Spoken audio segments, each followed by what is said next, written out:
Thank you guys for sticking around, man. Technical difficulties happen to the best of us, don't they? But you guys rule. Yeah, I crashed, man. Computer crashed at 8:30. Crash harder than a Taylor Swift fan after a concert around 2 in the morning. She's looking at her pictures. She's like, oh man, I miss it. She crashed hard, man. Carlos is coming back in the studio, but here's tea time. I apologize to everybody for everything that happened there. There was a total technical difficulty. It was not Carlos or Sammy's fault. And I just want to say to everybody, thank you for sticking around. Thank you for being here. And because of that, I just really want to tell you, I love you guys very much. And that the show is starting here like right now, really like right now. And I'm going to do a little bit of dance. Clucker, you want me to do a little dance? Hell yeah, I want you to do a little dance. Let's go. Let's go. All right, here we go. And dance, up and down and up and down and up and down and up and down and up and down and up and down. Yeah! Thank you guys for holding down the fort. Thank you guys. Crystal, they tried to take us down. The Illuminati, yeah, that's right. They try and take us down. You can't help me. I'm starting my time. No, seriously, guys. Thank you guys for sticking around. Had some issue. The show has never crashed that hard. I think it's because so many people were hopping on. I saw people from Ecuador. I saw people from Nicaragua. I saw people from Dominican Republic. They were all jumping on because everybody loves the Beatles. Everybody, Myron, my boy. Sam is here. We are not. Yeah, it might be Billy. Might be Billy.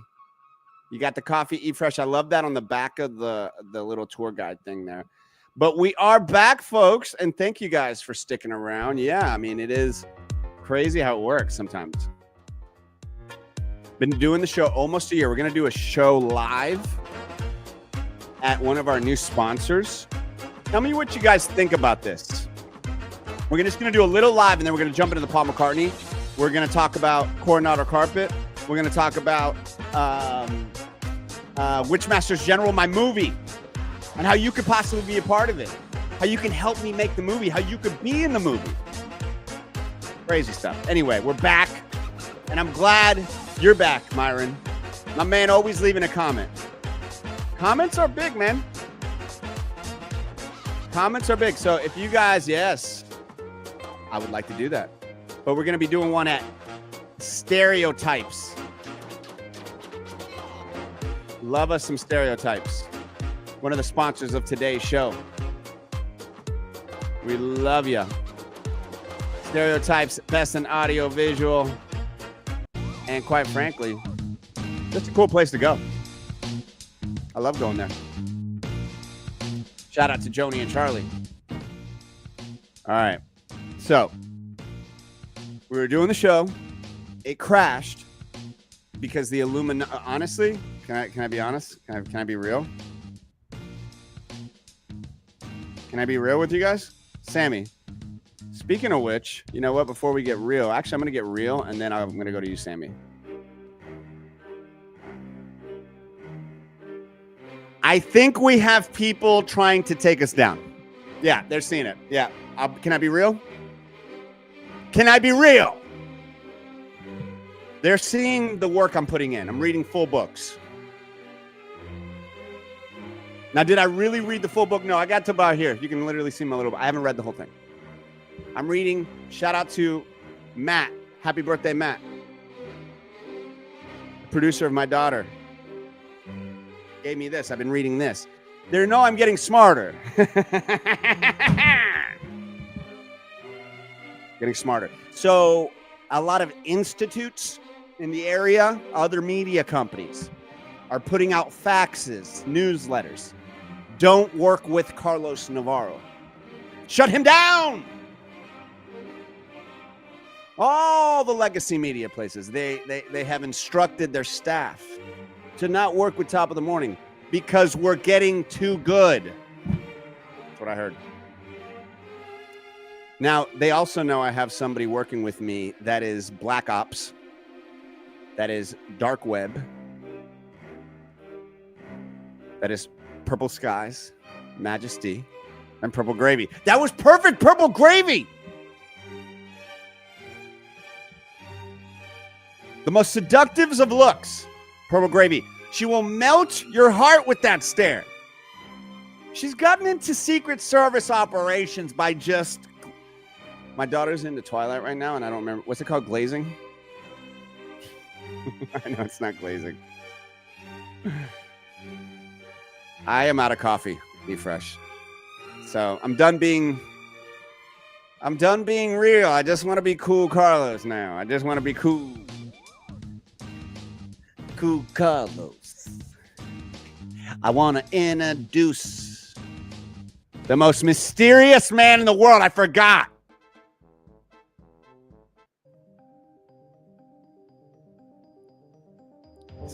This is scary, guys. I don't want to scare you, but I'm working with... It's been there, Ash. You like that?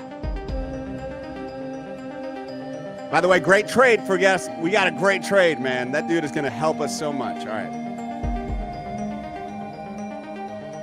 Well, you created it.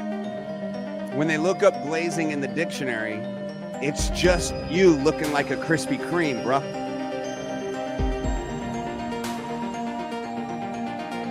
Ladies and gentlemen, I work with one of the most dangerous men in the world. This guy is not able to enter Peru, London, India, Connecticut, Delaware. But we have him. I don't even know where his location is. So this is top secret. Top secret. Sammy boy. Oh, shit. Shit. I'm giving away his location. Shit. I want to add you to my stage. Sammy boy. Top of the morning. Top of the morning. You cannot disclose your location right now, can you? Nope. They were trying to stop it. They got you. Yeah. Yes. So they know where you're at. They got me. Rachel knows. They're actively trying to take me down because you know what? I'm not scared of big legacy media. I'm not scared of the corporations. I got Black Sam here. Black Sam, I hear that you have information on Paul McCartney that nobody in the world has. Yep, it's out there, but they're trying to stop it. That's why they took the stream down earlier. They're trying to hide something. They don't want to. We're going to unhide it. We're going to unhide it. I don't know how you unhide things. Yeah. Not only is Paul McCartney not real, they replace him every few years with a new copy since the 1960s. Sammy boy, we don't talk about that yet. We're not talking about Paul McCartney. Relax. You're chomping at the bit to get this info out. We're just introducing the fact that as the bit goes on, we're going to go to you. Okay, Sammy boy? Yeah. You're very excited. I like that. I like your energy. Just in case they take us down again. You know what? You're right. Thank you. You're right. Sammy boy is going to expose that we may not be seeing the real Paul McCartney. It may be a doppelganger.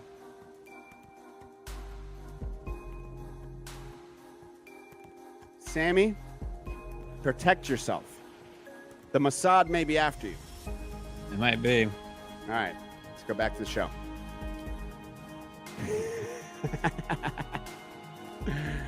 I'm so glad you guys all jump back in. You know, one of my favorite things about this show, we're about to get into Paul McCartney, and we're going to talk about why he turned 83 years old this week. That's why I'm talking about him. And the number doesn't really make sense, guys. It doesn't, because the guy's just like, I got some great stories about him. Like I said, I've read his book about all of his songs. No expert by any means, but I love the guy. And I find him fascinating. And I hope you will too with the show here. Crystal, you are so sweet. You are so sweet. Thank you for that. Anytime one of our great sponsors, like Coronado Carpet, we're about to show you the great Coronado Carpet people. I got to go there last week. I'm going to show you the video why you got to go with Coronado Carpet. Truly a small business. If you have any flooring, guys, at all, any type, I just went to their location. It's fantastic. Okay. Carpet, tile, wood, vinyl plank, bath remodels. 386-428-5028. Do me a favor, guys. They spend, and I met with everybody there that does the hard work. And they've taken their money and they've given it to us to talk about here on the show, to share the good word of Coronado Carpet. I take that responsibility very, very highly. And all they're asking for is some business. 386-428-5028. Now you call them, write that number down. You say, hey, I'm going to be doing some flooring here coming up. I saw it on Top of the Morning. I'll give you guys, I got the vinyl plank. I want the carpet. I want they can do anything. You're going to see what they can do later on in the show. I would appreciate it. It truly means the world when that connection happens. We're trying to really build something cool here. Real people, real great sponsors. Look at all those wonderful sponsors we have on board. And the thing that I want for them more than anything is for them to have fun doing the show with us. And then for you guys going and checking out their wonderful, wonderful services. So today is Beyond the Beatle. It is Beyond the Beatle. Now, last time I did this, it shut down the screen. Okay, didn't do it this time. That's a good thing. All right. Because that would have been really bad. Now, a lot of y'all don't know everything about me, and that's a good thing for sure. Because the fact of the matter is, I hope I'm getting a lot of new people that have never seen me from my past. And a lot of you don't know that. I would say a lot of you do know my history of working in radio for over 20 years. Now, most of the time you think, oh, this guy's a DJ. I'm not a DJ. Not a DJ. Now, I think DJs are cool. I really do. I think DJs are badass. Some of the best. We have some amazing DJs that I personally know. Shout out to Jana Sutter. Shout out to DJ Strong. Shout out. Let's see some of the other great DJs. And I'm talking about disc jockeys. I'm talking about real radio DJs where they're talking about music. They know them. Shout out to DJ Nasty. You know, I know so many great, wonderful people that work in radio. And a lot of losers too, don't get me wrong. But there's something about a DJ that knows a lot about music. Now, I worked with a lot of music people. And so I've always been obsessed with music. And one of the people I've always been obsessed with in the bands is the Beatles. And being a kid who, and actually, Sammy Boy, let's get a nice fat banner up there. And maybe I'll do a little. Oh, where did I go? All right, cool. Let's do this side presentation. Boom. All right, cool. Yeah, let's knock out that Beach Boys part. Thank you. All right, so the Beatles are fascinating to me. The fact that they played for so little and created so much. And for many, many years, I think a lot of people thought, and if you're wondering why I brought up that whole DJ stuff, is like, I've been around music and artists, and every single time you talk to an artist, they're always going to say the Beatles. And I named my daughter Lennon. Okay. So, you know, you can imagine that I love the Beatles, but I'm not even going to act like I am the biggest sycophant with Beatles. I love the Beatles. Yeah, it's going to be, let's see here. 1 or 2 jams, Thunderstorm. Those are the DJs I'm talking about, guys. I'm not talking about like music DJs. I'm talking about like actual DJs at a radio station. Does that make sense? Right? Like they're actually talking about music, introing, outroing songs. They have a vibe to them. That's what I'm talking about. Not just like your kind of random DJs. That's different. That is different. What? You made me obsessed with the Beatles by hearing you talking about the Get Back Doc. Get out of here. No way. Oh man, I'm so glad to hear that, Ash.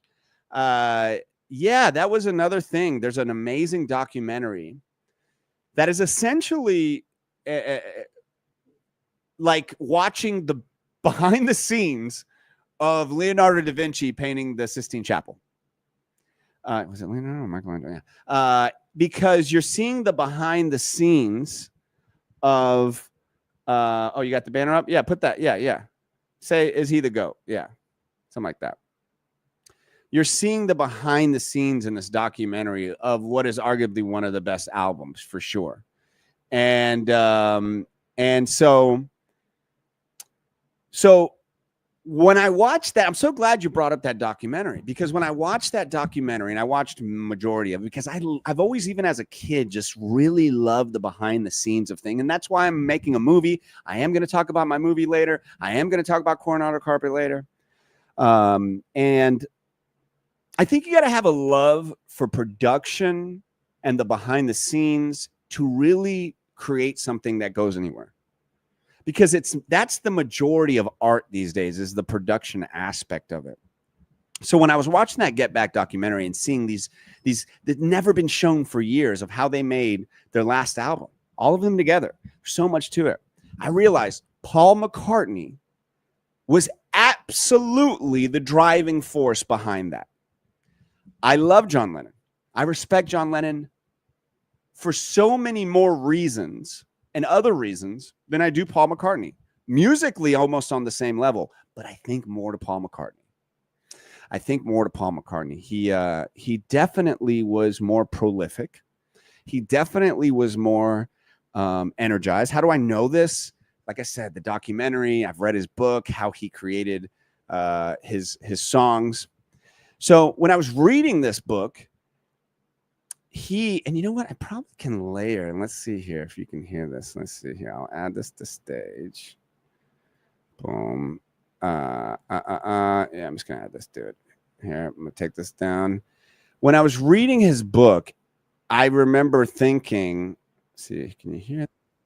Can you hear this, Sammy? I'm gonna remove that. I'm going to add that. Can you hear it now? You got to be able to hear it now. All right, cool. We're not going to play Christmas because I actually love listening to Christmas music, but then it makes me sad that it's not Christmas. and I have to turn it off. So I'm going to keep this book up here because I think people who are scrolling through, I think they're like, wow, he reads books. Who does that anymore? So I'm going to play a little Paul in the background because I think if we have a little bit in the background, we'll be okay. Because, don't you think, Sammy, if we have it super low, right, we'll be okay? Like this? I think so. I can see you down there in your little window, buddy. Give me a thumbs up. And look, guys, I am not going to be able to check as many comments, but I want you to, because I'm going to go back later and I will pop them up. And I'll do a rapid fire. So just keep leaving comments. That really helps the channel. It helps the show. It helps everything. And if you're on Facebook right now, thank you. I appreciate it. But I would really appreciate you coming over to YouTube because, Facebook doesn't help me push. They tether everything. And really, the party is on YouTube. We got a lot of cool people in the YouTube family. So this is my little plea for you guys to jump on over to YouTube, subscribe, become a member. That'd be great. But really what it allows you to do is to be part of this little fun network that we have here. And it's just not me saying it. And Aaron, I love it when you comment, buddy. You are one of those. I always see Aaron. And that helps, dude. You have no idea. And I know you get it. Like you understand like how all this stuff works. So like Aaron just like leaves random comments. Sometimes they make sense. Sometimes I don't know what they mean, but I don't care. And he knows too. He's like, look, I'm just leaving something so it hits the algorithm. I think so. I think all that helps. I think basically for it to show that you have something going on, basically. Yeah, thank you, Rachel. I delete them off of Facebook later. Like I'm literally trying to focus all my energy here on YouTube because it's very confusing. A lot of people are just coming around to to all this stuff, and we're on the cutting edge of it. We really are. I've always done it. I don't give a shit what anybody says. I've always been the one who pushed technology. EME in the house. Good to see you, buddy. We're family here. Go follow him. Go follow EME. He's a pianist. He's badass. Purple Gravy. She gives us fun facts. She likes to layer in. Wouldn't issue Paul McCartney. I know, for weed. For weed. Boy, does that not look archaic at this point. All right. So I think YouTube would have kicked us off if it picked up on this copyright, Sammy. Don't you think? Right? By now, because it's been going straight. Like, I think it would have. It's very subtle in the background. Can you guys hear it in the background? I have my headphones way up. So, all right. So over the past 2 years, yeah, I've really gotten more obsessed with Paul McCartney. My daughter's name is Lennon. I love John Lennon, but his history is super effed. He's had some stuff that I do not agree with. And so it gets a little messy when you talk about John Lennon, quite honestly. But I set the art and the artist aside. And the fact that my daughter is now a musician, like a crazy good musician, and it ain't because I'm a musician. I fully believe in God and people in heaven and all these things. And I know some people don't. And that's fine. I'm not going to come at you for what you believe, so don't come at me for what I believe. That's what I kind of think. You know, I think we're in a bit of trouble with people believing some crap and trying to impose it on other people. But my daughter, her name is Lennon, and she's a musician, and I feel like that's a little spirit of a John Lennon in there. So to this book here, it blew my mind. Now, his book, how did it blow my mind? How he wrote. These are all of his songs, all the lyrics for Paul McCartney. Happy birthday. He's 83 years old, guys. And the number doesn't make sense because the guy has more energy than people half his age. He's lived like multiple lives. Like truly, it's like a fiction, the kind of life he's lived. And he's done it with grace. He's done it with class and with a bass guitar slung real low, baby. He's a bassist, man. When I think of legacy, I think of people who stayed true to their gift, right? Paul didn't chase trends. Trends chased him. His book, it talks about grief. It talks about love. It talks about music. It talks about fatherhood. It talks about collaboration. It hit me, man. I love, I'm a big biography and autobiography fan. And this was, I love how they make it, you know, and once again, I am not an expert. There's definitely things that I don't know about Paul McCartney, but here's the thing. Paul McCartney isn't just music history. He's present today, baby, today. I hope I can go see him live one day. Have you seen him live? Leave a comment. Did you get to see him live? I hope to see him one day. This close in meeting him. So let me tell you, when I was working at the Ritz Carlton, I was an in-room dining server, and I would take their calls. It's very kind of, at the time, I was acting, doing my thing, but guess what acting doesn't have? Insurance. So when you're an actor, you got to find insurance. And one of the places that I saw had insurance and was cool. It was like Ritz Carlton. I was like, and one of the guys knew me from there. Was like, Carlos, come work with me, man. His name was, God, I want to show him love because he picked me out of a job fair crowd. And man, yes, thank you, Sammy. Thank you for putting that up. So he picked me out of this job fair crowd. And I think his name was Rob, man. And this is a long time ago, guys. So shout out to him. And I never done this before. I never worked at a restaurant, but I worked in the in-room dining, taking the calls at the Ritz Carlton over here in Orlando. And then I became a server. So the cool part about being an in-room, I actually loved working with the people. Shout out to all my in-room dining staff. Some of the best people I wish my goal is to ball out and get a hotel room there and be able to go back and tip them all big. That's my goal. But I learned so much working for the Ritz-Carlton for about 3 years. Yes. Did I work there for insurance and money? Absolutely. I'd never done anything like that, but I got trained at the highest level of service. And the cool thing about it was that I did things that a lot of people, I don't know, maybe wouldn't have done. And I'll jump on to another thing. But my point is this. I learned a lot doing something that I didn't think I would ever do. And when I got to work there, the cool part was when you're in in-room dining, you handle what is called amenities. Okay. So amenities are the special gifts and the special little treats that you give to people, like chocolate covered strawberries, like, little champagne bottles, like, and so you would call in-room dining and you would say, I want to send this. Now, the other good thing was the really cool thing about working at the Ritz-Carlton is that one of the things I learned was everybody says good morning, good afternoon, good evening, and they say your name. And that's what you're taught. And to this day, I always do that. I just think I never say hey or whatever. Say good morning, good afternoon. Hey, I try and say that. And so when the celebrities would get there, and guess what? Oh, one of the things they did with their employees, shout out to Ritz-Carlton. Shout out to everybody. I didn't meet a person at Ritz-Carlton I didn't like. Shout out to everybody there. I hope one of you, shout out to all the people. Lizette. Shout out to Lizette. Hopefully you're watching this. Really, really great people. I miss them. So one of the things that they let you do working at the Ritz-Carlton is they give you $10,000 of credit.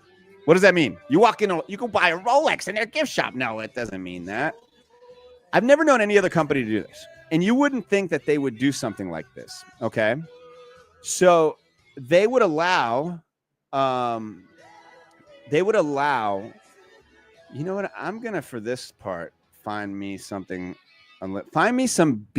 instrumentals so that we can go underneath us, Sammy, and put it in the private chat here, please. Thank you, buddy. PM. Yes. So what God and life doesn't teach you is whatever thing you're doing in the current moment is going to be part of your future. Like, it just trips me out as I sit here and tell this story. I didn't think at the time, guys, I didn't think I'd have a show again. At the time, guys, I'd never booked Hawkeye or Walking Dead or Identity, any of these things, guys. I was struggling. And I'm not saying I'm doing 1,000,000% now. We're growing this show. We're growing this thing. But my point is this. Everything you're doing now, every little thing you do now is a stone in the path of your journey to your ultimate goal. I'm telling you, it all helps. I wouldn't be doing the show without the things that I learned at the Ritz-Carlton. Now I'm telling the story that I had at the Ritz-Carlton at the time. It's all a simulation, baby. So here we are. I'm at the Ritz-Carlton. They allow you $10,000. Let me finish my thought there. ADHD Carlitos. Jesus. Did you find there a little, let's see here. I'm going to find me one. Probably find it in 2 seconds. So let's say somebody says, hey, my fish is messed up. So they complain, right? Because they literally call in-room dining to complain. And so, let me see here. Beatles instrumental. Oh, yeah, they got plenty of that. You are allowed to, as any server, any, person working there. Can you hear this, Sammy boy? Yes? Sammy boy, can you hear this? Give me a thumbs up, my boy. I think you should be able to hear this, right? Boom. Sammy, yes? Can you hear him? Yeah. All right, cool. All right. So let me explain that. When you are trained at Ritz-Carlton, they say to you, you handle the situation. Don't call a manager. Because isn't that the most annoying thing in the world when you like, my drink is bad, and they're like, oh, can I gotta get the manager. It's like, no, at the Ritz Carlton, you could be like, my filet mignon is messed up, and the bus boy could walk by and be like, we have that taken care of, you sir, and takes it away immediately. And that's why the Ritz Carlton, all the best things I learned about Ritz Carlton was all the things that you do for service to people. It's brilliant learn. I got a free learning lesson, the best in the world for service from them. Not to say I do it every time, but so basically you can cover anything at any time. Okay. So what does that mean? You can look at a little kid and be like, they have a little Shrek thing on, right? And you're like, you love Shrek? And like, yeah. And you can send them Shrek cupcakes to their room. And you're just like, you're the custodian. That's the beautiful thing about Ritz Carlton. And nobody says anything. We would get the slips every day. And the effect, the experience that would do was mind blowing. And the experience of when people, would complain, and then anyway. So let me get back to my point. So in room dining, you handle all of the amenities, and those amenities are the little gifts and the things. And so when Paul McCartney was playing at Camping World Stadium, of course, he is going to be staying at the Ritz Carlton. My daughter was already born at this time. And obviously I'm doing a whole session on Paul McCartney, but there was an in-room dining staff there that had been there for years. And kind of the cool thing that everybody did was everybody kind of took turns if somebody really famous was there, like Bruno Mars, Jack Black, Stephen Colbert. I met all these people, Carrie Underwood. I met all these people as an in-room dining server. It was great. I had my little outfit. I walk in with my hot box. Hey, how you doing? Da, da, da, da. I did it I was actual server for like 6 months, and I was more on the phone for way longer. Okay. So oh, I like this little smooth. It's a little too low key. I might fall asleep. Okay. So in fact, one time, kind of funny, I'm walking, so I'm walking in with the hot box, and they're watching Identity Thief. And here I am. There was like a humbling, but also cool moment at the same time. So I'm like walking in with my hot box, and it's almost at my part in the movie, right?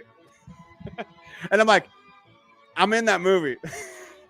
And they were Brazilians. They didn't speak English. So they were like, oh, boy, movie, yes, funny, money. And I'm like, no. I'm in the movie. I didn't have a hat on, but I'm in the movie.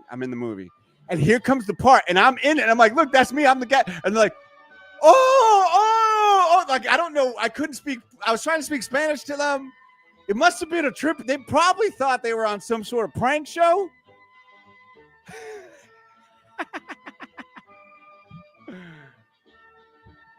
Oh, man. I am really, really, really glad about that. That was funny.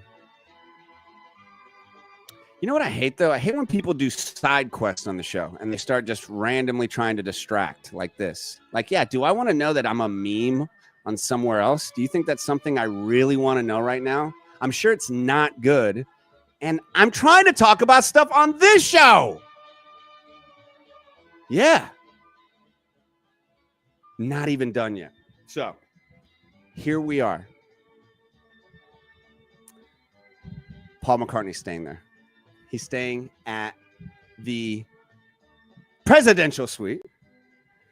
And the list to actually see him of all the in-room, everybody, and every in-room dining server, this was the cool part, was from a different part of the world. You got freaking Peruvians, you had Colombians, you had a lot of Venezolanos. And I loved it. I felt very at home because they were also carrying a lot of old Spanish ladies, You want me to just like be Carlitos and just be super, bring me around a little old Spanish lady and I will melt and I'll say, don't let me watch Coco. Don't let me watch Coco. All right. So I'm like, I want to meet Paul McCartney, but guess what? I'm like low man on the totem pole. Low man on the totem pole. So all these times are going up. I'm like, if he orders room service 5 times, I'm in.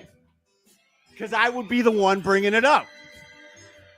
So I'm like, I hope he orders a bunch of fish and chips and shit. So boom, he's ordering a bunch of room service. I'm like, oh my God, by the time I'm there, he's already ordered it 3 times. And so I'm thinking, like, what if I send an amenity up there? Wouldn't it? It doesn't matter. I couldn't do that. So there's Paul, and it's about to be my turn. And every time people come back down, they're like the little old Spanish ladies, they're like, ay, Carlos, ese Paul es tan nice. Es muy bueno. So he's so nice. Mira, no es como Bruno Mars. No es como Bruno Mars. Ese Bruno, they're basically saying he's not like Bruno Mars. Bruno Mars was not nice. And they said Bruno Mars es un chiquitico. He's little. But Paul was nice. So every time he came back down, they were like, they said he said something to him, like to look, it's lovely. They said, Mr. Paul, because they all connected with him because a lot of people learned a lot of English through the Beatles songs. Gloria, she was from Colombia. Sweetheart. She's still on my Facebook. Gloria was like, Carlos, he said to me, where are you from? I said, Colombia. I said, that's beautiful. I bet. He goes, I've played there before. I've been to Liverpool, guys. I've been to the Cave Club. I've talked to the people of Liverpool. They're the best people. Then another one will go up and they say, he asked me what my name was, and I'm wearing a name tag. It's class. So it's getting close. Me and this, and I can't remember her name right now, but I remember she was from Egypt. She was tough. It was me or her, the next one. And she'd been there, I think, since the hotel opened. Aaron, I love the Brits. I love the Brits. I'm running to England. Take me in, Brits. So it was like an interesting name. It was like Naiva or something like that. I don't know if she ever really liked me because she would always just look at me when I do something. She goes, "Hi, Carlos." And and I have found in life when people do that to me, they usually can't handle what is called my energy. So it's one more in-room dining call. And I look at Naive and I'm like, and she looks at me because you can only one person at a time. You're not, you show up in-room dining and you got a posse. It's weird. So I said, Naive, let me go. She looked at me and she's like, Carlos, I love Paul McCartney. I have been here long. I am going. I was like, damn it. Now she did, and I didn't do the damn it like that. I didn't do that. That's a big baby like I just did, okay? But I did go just like that, okay? And then she turned around. And I remember this. She's got the stuff to bring up to Paul.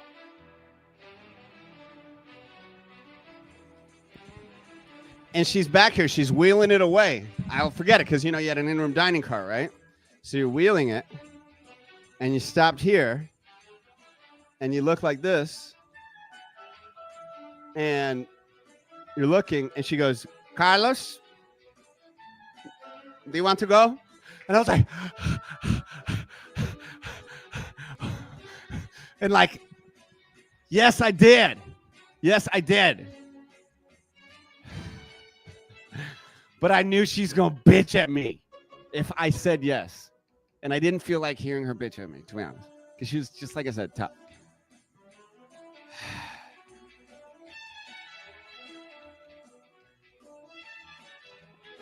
So I said yes. And she, no, I just said yes. I said no. I said no. And she went. And when she came, so she went for a while.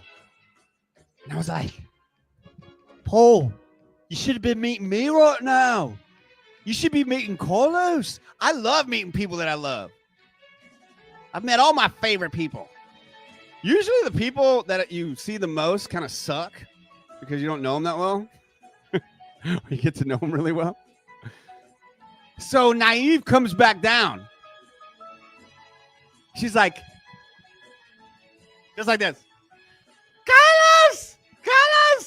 Oh my God! And I'm like, he was so nice. Oh my gosh, it was such a great experience. I'm like, good for you. So tell me what happened. And she goes like this. She goes, oh my God, I walk in. He says hello. I turn the corner. His face is covered in lotion. Lotion, Carlos. The man looks fantastic. He's 83. His face is covered in lotion. And he keeps talking to me. Where are you from? I say, I'm Egypt. He says, Morocco. I keep talking. He's so nice. He's big tip. He lives big tip. Look at the tip. That tip would have been mine. Have I thought about it since that day? Maybe every time I hear the name Paul McCartney. All right, that's my funny Paul McCartney story, guys. Did you guys enjoy that? Because it looks like a lot of you are standing up from the back. And yes, a huge round of applause for that story. Wow, thank you, guys.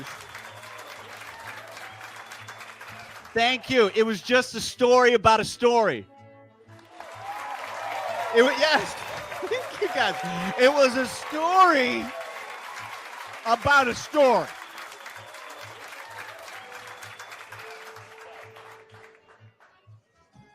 Yeah. Yeah, I did it. Yeah. A lot of people said I wasn't going to do a story about a story about a story, but me did it. All right. So, ha, ha, ha. Haters eat pie. La, la, la. Let me get back here to get out of my little media assets part here. All right, guys. So listen, that wasn't it. We're actually going to talk about it now. It's Fun Friday. I don't care how long we go. Be here till 8 at night. We got a lot of good stuff. We're still going to go. We're going to take you. And actually, I got to bring that in here. I'm going to do it. Now, I want to hear from you guys right now. Before we go into the man, we're actually going to go in. I want to see your comments right now. Because here is, I got to load up. Where's my damn thing? All right, here we go. Because we are going to go to Coronado Carpet. It's Fun Friday, guys. It's going to be an amazing show. I'm telling you right now. I'm telling you, I know it. I see it.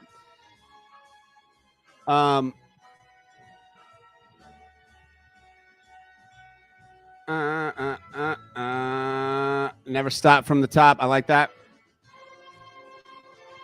One of the first songs I remember liking was Ebony and Ivory. That and It's Raining. You know, I never knew Ebony and Ivory until like much later. I don't know why. First musical instrument Paul played was a trumpet, which was gifted from his dad. It's true. It's very true. You know what? Let's do a little slideshare here.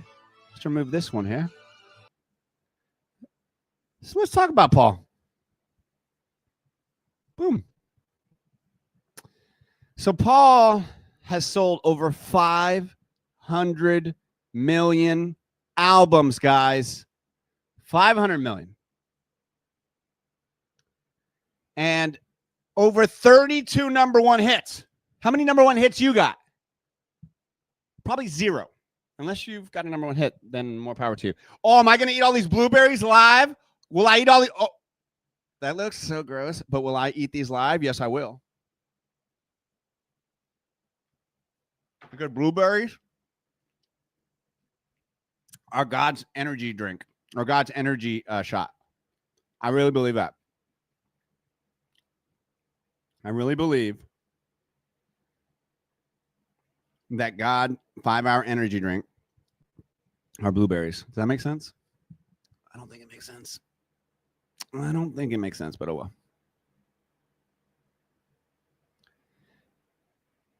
All right. So, Polly boy. Hey, Carson. Good to see you. I love blueberries.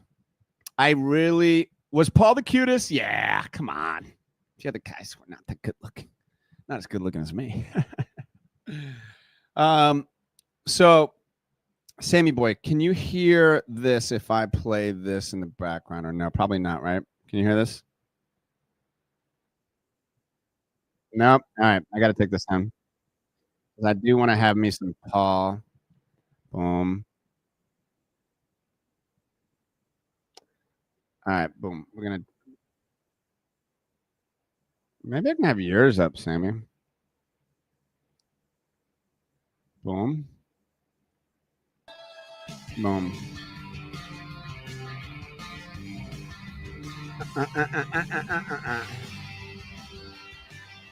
Oh yeah, turmeric. That's actually probably a better one.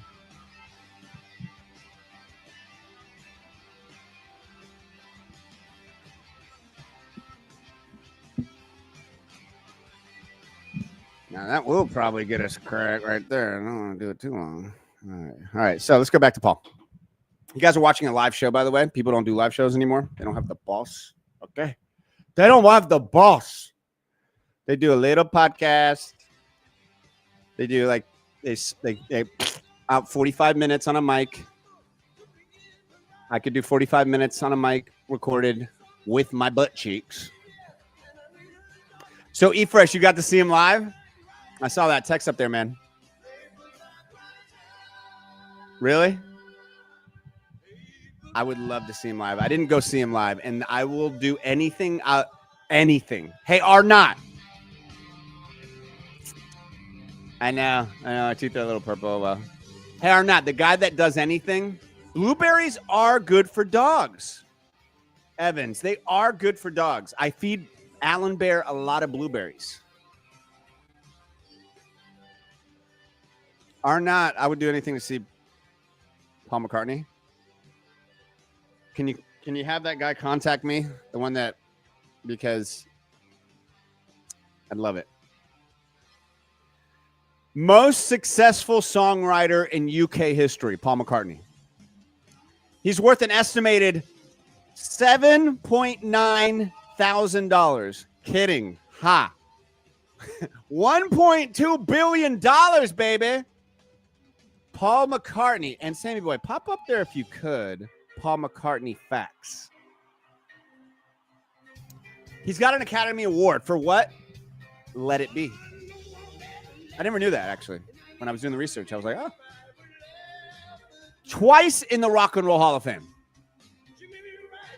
Not just once. Twice. Happy birthday, Paul, by the way. It was his birthday on Wednesday.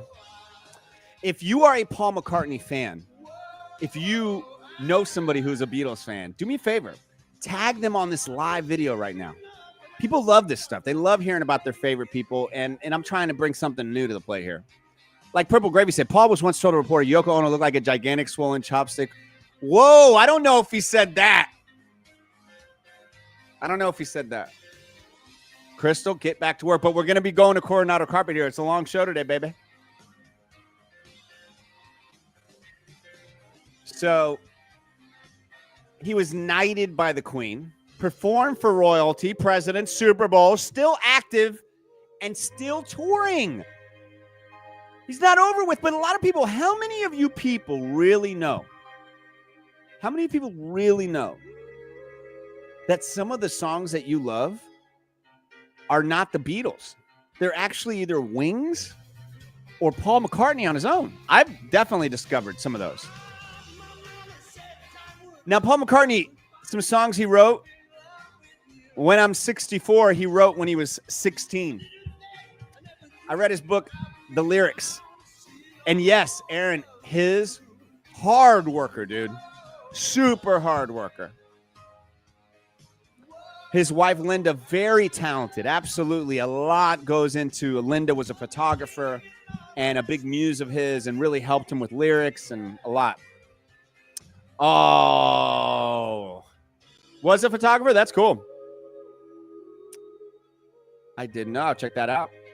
So, he dreamed the melody for Yesterday. So, the original title for Yesterday, ready for this? Was Scrambled Eggs. Because songwriters are so great. I don't claim to be a songwriter. I do claim to have a lot of crazy thoughts, and I even have a movie that I'm going to show later that came from a whole thing. And I'm going to show you a sneak peek of the movie later, too. It's a big show, guys. I told you, this is a big Friday show. The Illuminati tried to take us down earlier. So yesterday, Paul was hungry. And a lot of songwriters, that's why you got to write it down. And that's why I write down everything. I have notepads everywhere. I'm writing everything down. And so Paul was hungry, and he's like, and here's the funny part, and I wanna make sure to get this right, because Paul with his buddies, you ever heard of his buddies? The Beatles. So what went on to become one of Paul's and one of the biggest songs ever, Yesterday, was originally titled Scrambled Eggs. The reason it was titled Scrambled Eggs was Paul was hungry. I saw the interview on this, and I also read about it. And also in his lyrics book, he said I was hungry. And I said, man, I want some scrambled eggs. Man, I'd really like some scrambled eggs. Boom! I love it. I used to think it was steak and eggs. So when I order steak and eggs, I always think that I might have steak and eggs. Yes, I'd really like some steak and eggs. So Yesterday started as Scrambled Eggs, which turned into arguably one of the greatest songs ever. Movie that is titled, I think, Yesterday, that is all about the Beatles, is fantastic as well. And how many of you guys knew that? How many of you guys knew that? What up, Barbara? Good to see you in here. What is up? Good to see you in here, Aditya. I love that name. Good. Aditya. I don't know. That's a cool name. Very cool. Well, yeah. Also, plays over 40 instruments. So Paul McCartney plays over 40 instruments, and you can see that in the Get Back documentary. And that's why this day and age, I've talked to my daughter who wants to be a performing artist. That's what she wants to be, right? And so I'm glad you didn't know that, Julie. Before I go into this other little fun fact, you didn't know that. You heard that before in an interview? Nice. Yeah, I bet. If you're going to a Paul McCartney show, you probably, dude, Aaron, I love me some steak and eggs. I will tear up. Baby, I'm the only one who ever wants to eat steak and eggs. Baby, I will eat it when they want. Aaron. Go follow Aaron. Aaron, is that your TikTok that's on there? Go follow Aaron's TikTok too. And you're on YouTube. Go follow Aaron and stuff, man.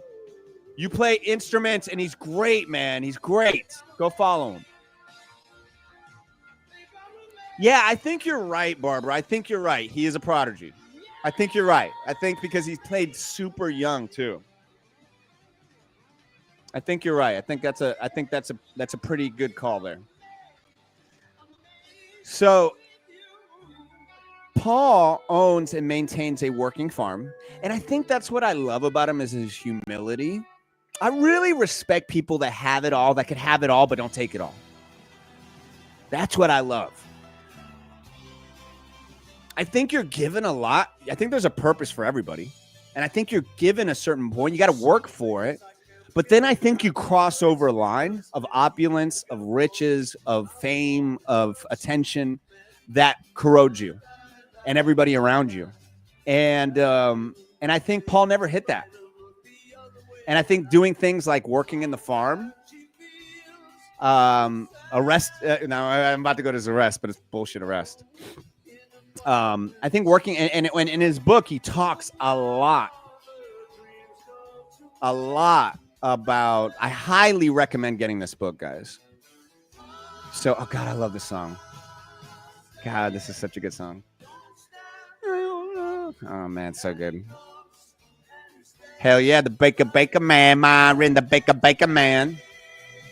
Dude, I had some good sub rolls from you guys the other days. Very good sub rolls. 2 proper Publix sub rolls. Very soft, Myron. I was hoping that your hands made them. Truly. Yeah, I just think some people say grounded mushrooms help. You're right. You're so right, Aaron. They definitely did a bunch of psychedelics, and I ain't acting like I ain't done some either, because I've done plenty.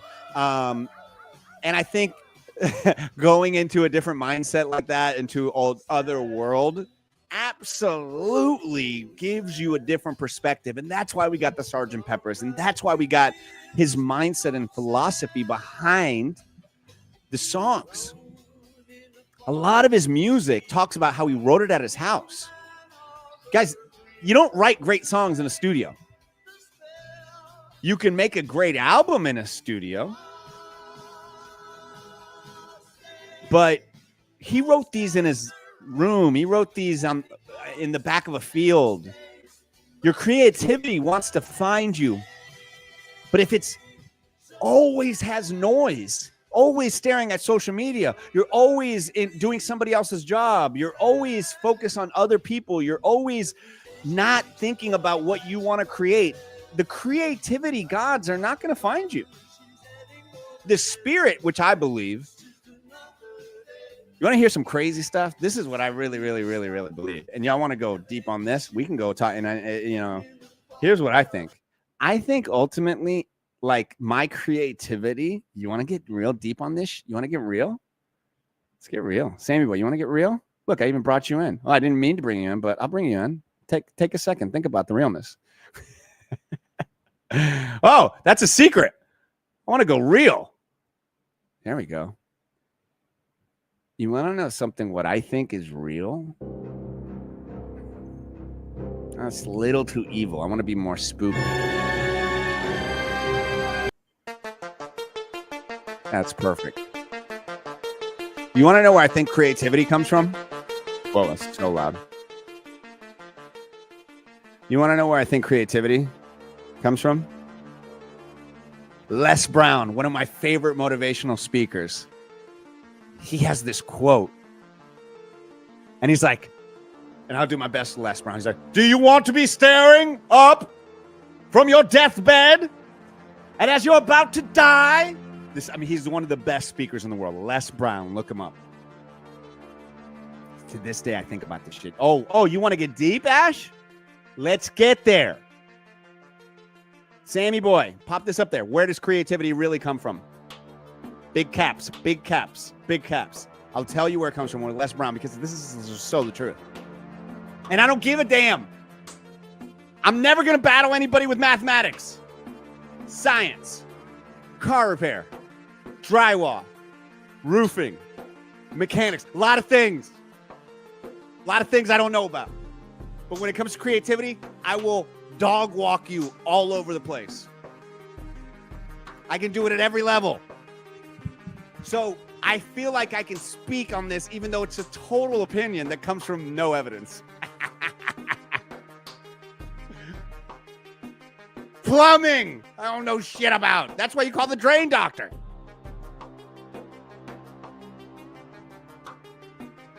Les Brown says,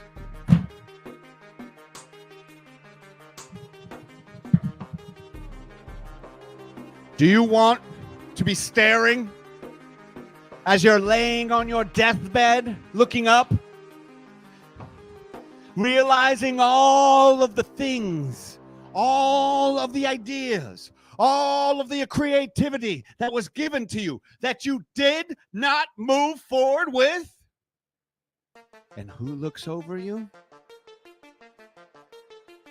The souls, the spirits, the ideas that they brought to you that they could not then fulfill. We brought it to you, and you didn't do it. And now it will die with you. And we must find somebody else to put in their body. Ooh.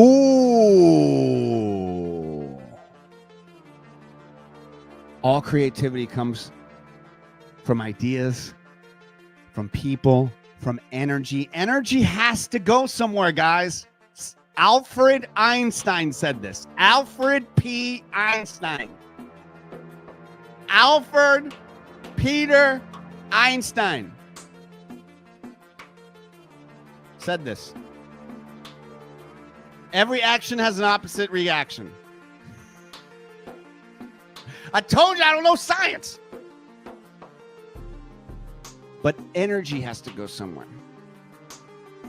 It doesn't go away. And imagine the most powerful energy in the world is love. And love and what is grief? It is everlasting love. So when I think, and I'm coming from a place of a guy who's lived out his full dreams almost. Like that last little percent. And I'm going to show you what that last percent of one of my dreams is coming up. Very nice, Evans. Very nice, Evans.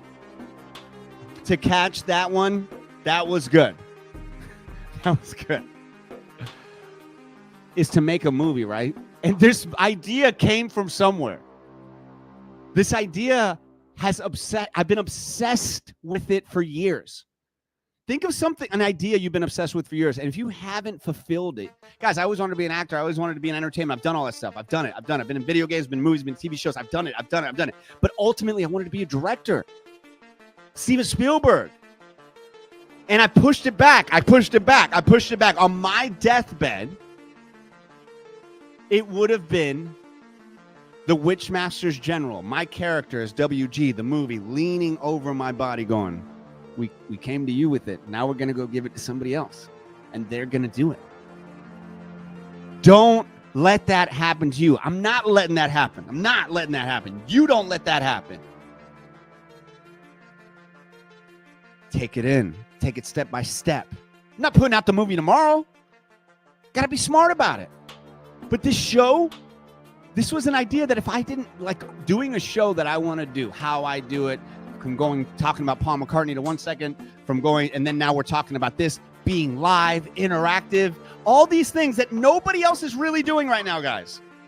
They do one thing because it's scary to do this live. Talk to yourself in a room. Hey, by the way, nobody else is here. I'm talking to myself in a room. I'm going crazy. You have to have something telling you to do it. And that's where creativity comes from. What y'all think?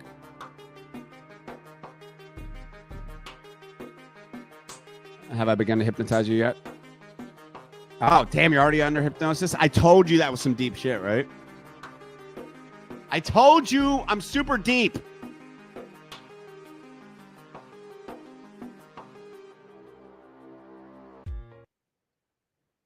Let's go back to Paul. So, Paul, I don't have to be real with you. I'm just being me.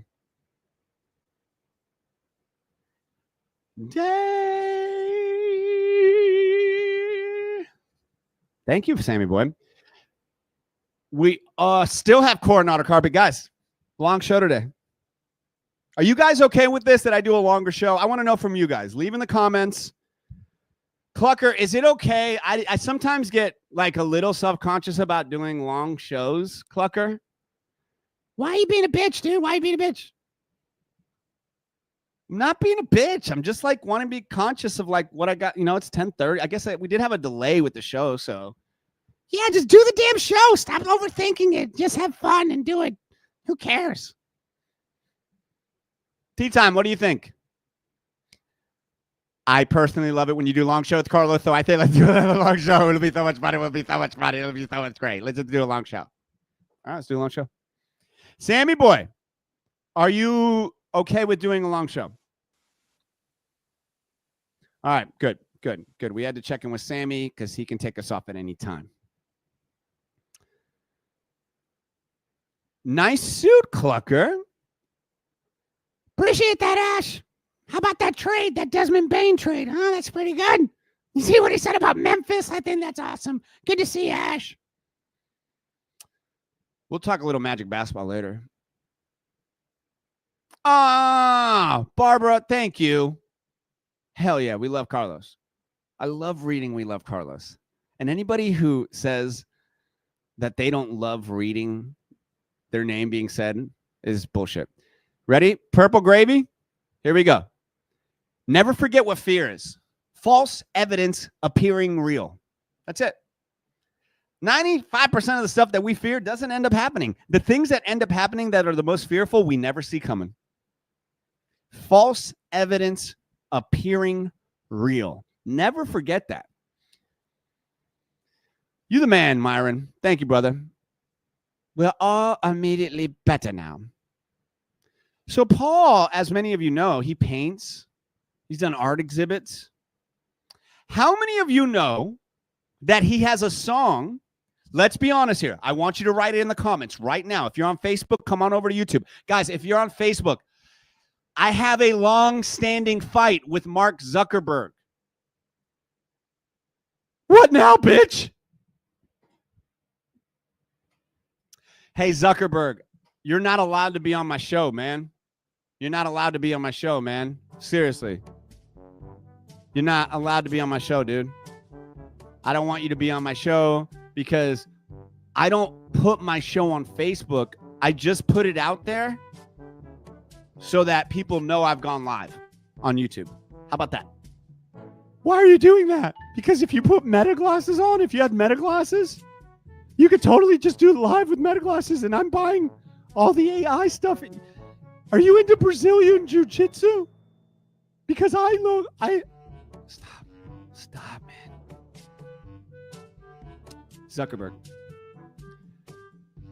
If Obama's in office, you kiss his ass.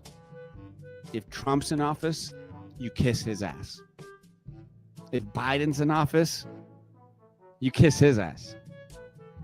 No, that's so not true. I would definitely never do that. It is. I don't respect that shit. So do me a favor. Stop tethering. Stop shadow banning Top of the Morning on Facebook. Well, stop saying mean things about me. Never. Well, then I'll continue doing it. I don't care. Why are you so mean, Carlo? You're so ugly. Did you mean physically or like metaphorically? Physically. You think I'm a pro? Now, I have seen you doing Brazilian Jiu-Jitsu, and you look really tough, so I'm not gonna... I drink Brazilian blood every day. I drink the best Brazilian blood every day. There's a whole orphanage where I feed, clothe, train little Brazilian Jiu-Jitsu assassins. Now, the only fee that I take from them is a quart of blood a year. And I mix it into my protein shakes. They don't even know it's me. What the hell are you doing there, Zuck? I'm trying to hang out with Rogan. I'm trying to be in UFC.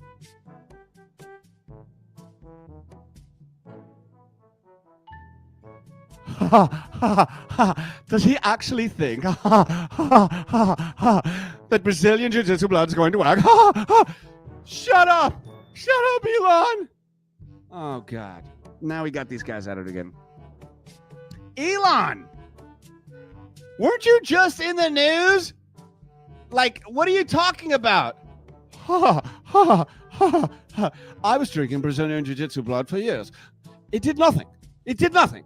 I have 7 Brazilian Jiu-Jitsu farms all across Brazil. Some in Sao Paulo, some in Rio. But I don't. All I developed was a massive amount of man breast. So you're saying that because... So how much Brazilian Jiu-Jitsu, like... You know what, man? We're not talking about this. We're not going to talk about this. Would you like to talk about Trump? No, I do not. So you're saying it doesn't work, Elon? Can't you guys just like group billionaire text you guys at this point? Ha ha ha. No, it's also Joanna. All right, guys. Yeah, there's a lot of jiu-jitsu. Thank you, Aaron. Hey, by the way, Zuck says I'm beautiful. He's lying. You're not lying, right? I don't think he's lying. I like that my dog is continually barking in the background. All right, what were we doing? Oh, yeah, Paul McCartney was rudely interrupted by freaking Zuckerberg. Zuckerberg, don't ever do it again. I'll do whatever I want. I'm the Zuck. Yeah, you suck. Never heard that one before. I don't care.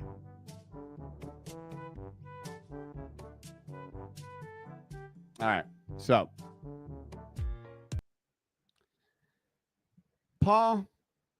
Oh, yeah. How many of you guys know about the Kanye song and the Rihanna song? Let's see here. All right. Seriously, how many of you guys? Because one of you guys. Thank you, Aaron. Oh, this song is too good. I can't just hear it in the background. Thank you. That's what I like to hear. Undying, loyal support. So, we've talked a lot about Paul, and I want to also bring up a couple things here.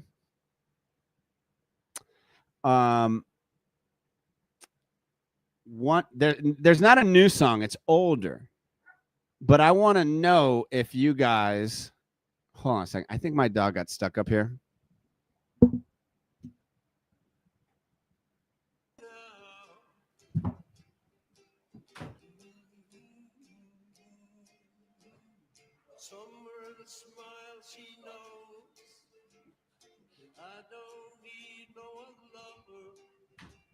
Something in a style that shows me someone leave her now. My dog gets stuck in one of the rooms. It's so pathetic. Alan Bear gets all stuck and he just like bark like Alan Bear, come over here. Come here, big boy. Come here. Come here. Come here. Come on. Come on. You want to hop up here? Come on. Come on. Come on. Come on. He's so funny. He's like a big old Muppet. He really is. And he was like stuck in there. All right, buddy. Y'all kiss your dogs on the mouth? Oh, I know you love me. Oh, boy. Hey, take out the banner there real quick, Sammy boy, please. Furball Friday. Put up there for Sierra. She just popped in. Oh, man, this is a good song here. So, guys, we're talking about Paul McCartney. It's just a chill show. It's a fun Friday, you know? We're lucky to be alive, quite frankly. We're lucky. If you're watching this, man. Alan Bear, come up here so they can see you. Come up here. Come on. Come on. Come on. Yeah, come on. Come on. Come on. So if you're alive watching this, you got some cell service. You got some food in your stomach. I guess this music is making me feel this way.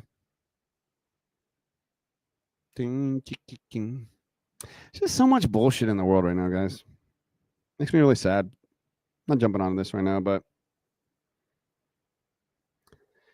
I don't know if y'all feel the same way a lot of times, but man, I feel a lot of guilt sometimes on how fortunate we are. Music, I'll hear songs and I see what's happening in places like in Gaza, see what's happening in places like Iran, Sudan, our own country.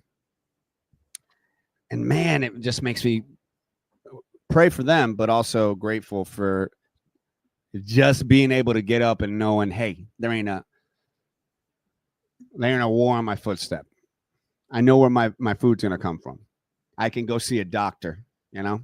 It's just basic shit, man, that the world rips from you in war. For anybody who's ever wondering anything about me, I am anti-war. I don't want anybody to be fooled into thinking that any war has ever turned out perfect or good or great. It's all mucking mired and the history makers and people who win to retell history. Don't get sucked into killing. Don't get sucked into murder. Don't get sucked into massacre. Don't get sucked into war. Be anti-war. You don't have to be political to be anti-war. You don't have to be one side or the other to be anti-war. Peace doesn't have a side. 1,000,000% are not. And look, we are doing some horrible stuff around the world. We are the worst drug dealer with ammunitions around the world, and we're supplying the worst massacres. So we have I should say the United States government, not we, you and I, because many things that you and I have talked about. Excellent question. What is it good for? Absolutely nothing. Say it again. It's not a coincidence we're talking about the Beatles, who were very anti-war. Guys, I'm old enough, guys. Absolutely nothing. Guys, I'm 44 years old. I'm not the oldest person you know. I'm not the youngest person you know. But I was around during 2003. And I remember in 2002 and 1 and the buildup to the war with President Bush of weapons of mass destruction in the Middle East. This is not a coincidence, guys. It's a playbook. It's a playbook. It's a playbook. And that's the bitch of this. Scare, tempt, so to attack. Do not get sucked into war. Iraq didn't work out. Afghanistan did not work out. 20 years of murdering, of dying, of soldiers, families being on every side, and especially U.S. military men and women. War is nothing but old men sending young men to play with their toys. The rich billionaires that we have in power.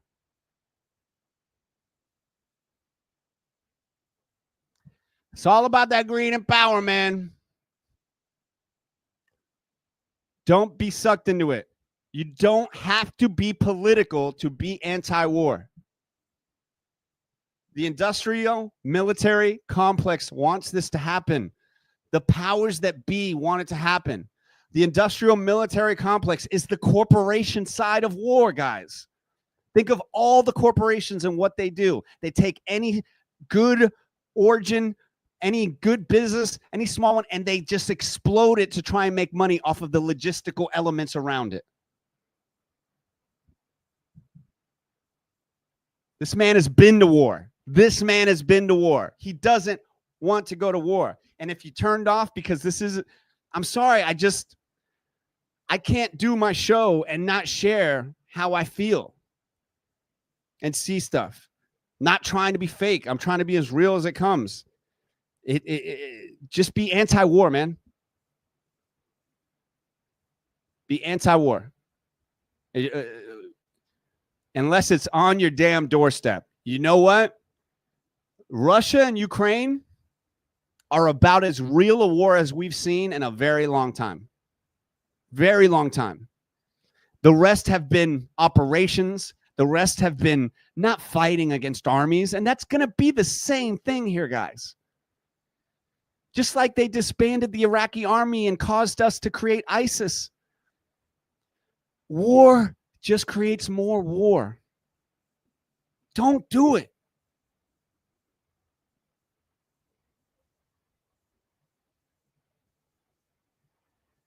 Ah, da, da, da, life goes on. Podcast Media, go follow Podcast Media. Oh, blah, da. I've never really played. Oh, yeah, War of the Game. Yeah, that was fun. Stop the fighting. I do want to play this song because I hate Kanye now because he's a literal Nazi. Right? We can hate Nazis still, right? So, but I got to play a song with Rihanna. Okay, if you've never heard Paul's song with Rihanna and Kanye, please leave a comment right now on YouTube. Say, "Oh, I've never heard it," or "I want to hear it." And if I get a couple, I'll play it. If not, I'll just kind of move on. But I love it. I love it. I love it. Sierra, good to see you in here, Sierra. Can I get a sip of my cold coffee and shut the door?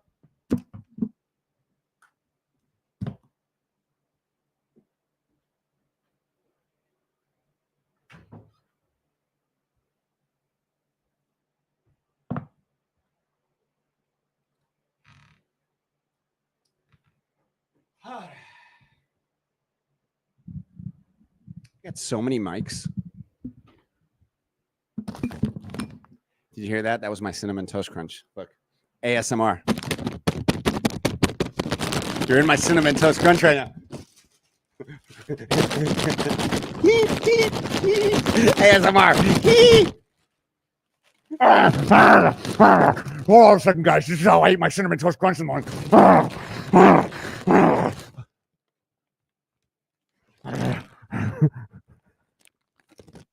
I scared my dog. My dog came over. Sierra bought a sticker. I didn't even know we had. Did I just blast your ears? I'm sorry, Julie. Sierra, I think you just bought our first sticker.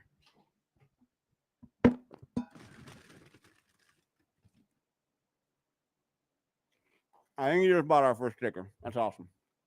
Thank you. I would be the worst because my attention span is so short. So it'd be like 5 seconds of everything. I'm so not. I am being annoyed. I am so not a person you want around. If you like in calm, like in serious situations, I can be very serious. But if you're trying, are you just continuing to buy? Yes, keep buying them, Sierra. I don't know what they do, but I love them. Sierra, can I dedicate this song to you? We still have Coronado Carpet, guys. I'm going long today. I don't give a shit. All right. This song is so freaking good. It sucks that it's Paul McCartney, or it sucks that it's Kanye. Kanye is the biggest one for me. I am a chameleon. I am a reptilian person. Hey, thank you guys, all the likes and stuff. Joni, how you doing over there? I see you on Facebook. Jump on over to YouTube. Rick, Coronado Carpet, John, Tracy, Jake. Thank you guys all. And thank you guys for leaving comments. By the way, leave as many comments as possible because I do get to them. So this is the Kanye. So to give you a little backstory on this is from what I remember. And it wasn't in the book. I just read about this. Kanye is such an ass that that he came in the room and he was in the studio and he was changing things around. And Paul was like, "What do you want me to do? You want me to play a little bass on it? You want to play a little bass?" You know? And Kanye, and you can hear it. You can just hear that Kanye had to have his stamp on it. So Paul really sings harmony and plays guitar on it. Yeah, so I'll always diss. He's literally KKK now, Kanye. So I'm like, you know.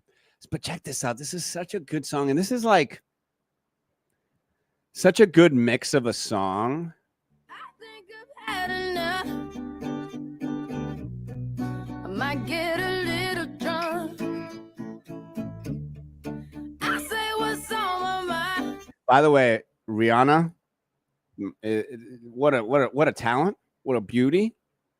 This song, that just the voice, you know, it's always like the artists that don't have like the best voice, but they stand out. They're just like unique. There's Paul. I might do a little time. 'Cause all of my Kindness. So, real simple video. They probably got them shoot it against a white wall, put some lights in there. I think they only had a little bit of time to do it. taken for weakness. Now I'm 4 or 5 seconds from wildin', and we got 3 more days till Friday. I'm just trying to make it back home by Monday. I think it's kind of a song about being broke. I don't know what the song is about, to be honest. But I love it. I listen to it all the time still, and they haven't even gotten to the hook. Morning, I swear I wish somebody would tell me, oh, that's all I want. Here's Kanye. Woke up an optimist. I hate that I still love his music. Kills me. Woke up an optimist. I mean, they're great lines. Sun was shining, I'm positive. Then I heard you was talking trash. Hold me back, I'm about to spaz. Yeah, I'm about 4 or 5 seconds from wildin'. Sun State, we missed you, buddy. We missed you. Yeah, her voice sounds really good in this. It's about being a rock star. Her voice sounds really good in this. How many of y'all have never heard this song before? It is a perfect, simple song. You're right, Aaron. I like a simple song. And we got 3 more days till Friday. I'm trying to make it back home by Monday morning. I swear I wish somebody would drive. Ooh, that's all. Oh, then there's this really emotional part here that is so good. They take out the instruments and some of it, if I remember correctly. I haven't heard the song in a bit. I want. And I Oh, yeah, the organs. You know that was Paul. You know that was Paul. How about we put some organs in here? know that you're up tonight, thinking how could I be so selfish? But you I love this part. about 1,000 times, wondering where I've been. See, it's that simple element, because even like when you play Let It Be, when you go dun, dun, dun, dun, dun, dun, dun, like that coming down the line of the notes and everything, it's just those little things that this was a hit. This ended up being a hit. Obviously, it has Rihanna and Kanye at their kind of peak at that time too. Now I know. How dope is that pick though? And that's what I like. You know, they didn't need, hey, yeah, Sun State. Yeah, I know you just jumped on, buddy, but Sun State, big sponsor of the show. Shout out to Sun State John. So we're talking all about Paul. He is on this song. He's playing the bass. He's playing guitar. I think he may be playing the organ as. Yes, Ryan. Yes, definitely playing a lot on TikTok. And yeah, it's got that soul. It's got a little bit of soul to it. You're right. A lot of soul. A lot of soul. The job tonight, thinking how could I be so reckless? But I just can't apologize. I hope you can understand. If I go to jail Now, it's kind of embarrassing, but I do think about when I've been to jail. Back in my early days, in my early 20s, I was a little wild. I'm an old 44-year-old now. And I remember Megan saying, don't go to jail tonight. I swear to God. tonight, promise you'll pay my bill. And Megan did not pay my bail. How dare she not pay? I had to call Ziggy to pay my bail. And I deserved it. My last time I ever got in trouble, I was 20-something years old. drunker than 40 hells, got in trouble, needed to get bailed out. Earlier in the night, my wife goes, if you get arrested, I am not bailing. Now, she wasn't my wife at the time. She was my fiance. I went there for drinking and fighting. Every other time I got arrested was for the same thing, drinking, then fighting. Shocker. Haven't gotten in trouble or arrested ever since I quit drinking over a long time ago. So, yeah, that's, neither here nor there. Neither here nor there. So Zig Dog, big shout to Zig Dog.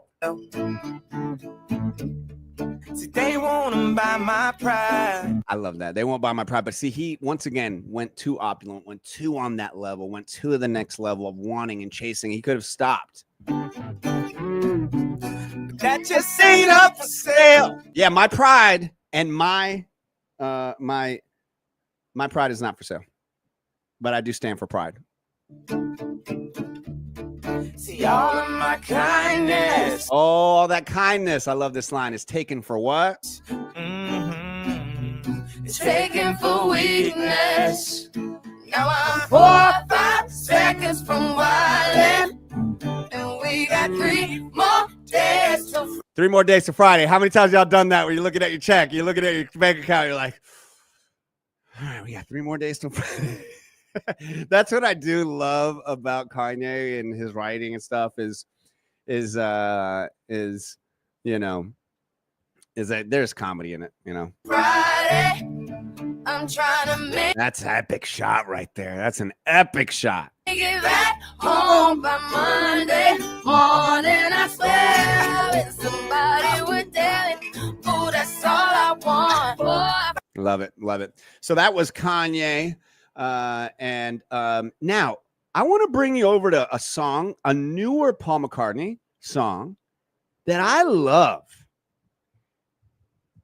Now I say that because it definitely was like a hit of his, but I would say, let's play it here. I think it was on. Don't look at me. It's way too soon to see what's gonna be. Don't look at me. Now, this is not Paul McCartney with the Beatles. This is not Paul McCartney with Wings. This is not Paul McCartney with any one of the other. This is recent Paul McCartney, and I found it somehow, and I love to listen to a song. Puts me in a good mood. I think it was in the movie Cloudy with the Chance of Meatballs. And it is such a fun, great song. So one thing that's hard for an artist to do is to stay relevant. Think of any great artist. There's a certain point, most of them. Let's think about Madonna, Cher, Michael Jackson, artists that have crossed decades, right? That have had a hit in every single decade. Very rare. Because usually music is for younger people. Hot new music is made by younger people, if you just look at the charts. And so they know what attracts them, what gets them there. So somebody like Taylor Swift is another prime example of somebody who is able to continually change or evolve their craft. Not everybody can do that. And Paul's one of those guys. So he can take his music, and this is one of his newer ones. It's literally, the song's called New, and it's one of my favorites of his still. Look at where he's playing. He's 83 years old, guys. Gentleman. He's freaking gentleman. Damn right he rolls around like that. Yes. Yes, I want Paul McCartney rolling around. Look at that. When you live your life with class, with dignity, with respect, the world rewards you. Not everybody, if you don't get your chance. But man, there's a lot of shitty ass people out there that have a lot of power, that have a lot of money, fame.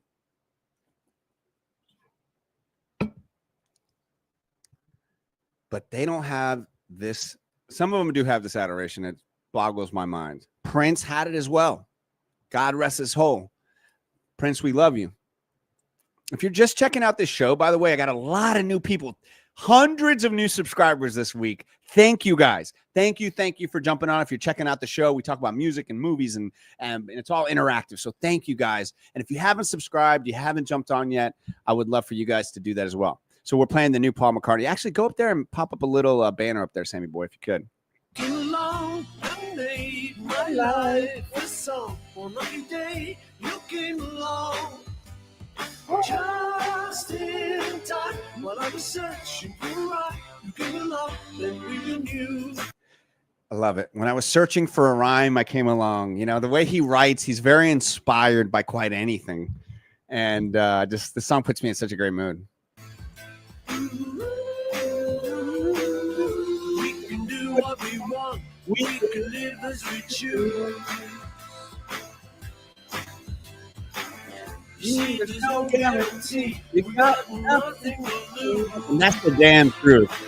That is so the truth, man. You know, live your life, man. Paul lives it. You live your life. I'm going to live mine. Now you cross this area here into my life and trying to impede and impose, we're going to have problems. But you live your life. You do what you want. We can live as we choose. This is why this man is prolific. See, there's no guarantee. We have nothing to lose, guys. You have nothing to lose. Live your life. Be proud of who you are. Be proud of who you are. You're here for a reason. To see. Look at that. Look at all those happy people. I got to see them. We're about to do it right now. Ready? We're about to do it. Putting a little flower for Elvis. I like that. Let me wrap up Paul here. All right, guys. That was the Paul McCartney segment. Happy birthday, Paul. I think it'd be great to end with the song here. Here we go. Paul McCartney, you're the GOAT. You're one of the greatest. You are literally one of my favorite artists, celebrities. And thank you for allowing us to, thank you for sharing your great wisdom. So I hope you guys, what'd you guys think of that segment? What'd you guys enjoy about it? Let me know. We're about to go to Coronado Carpet, and it's a fun segment. So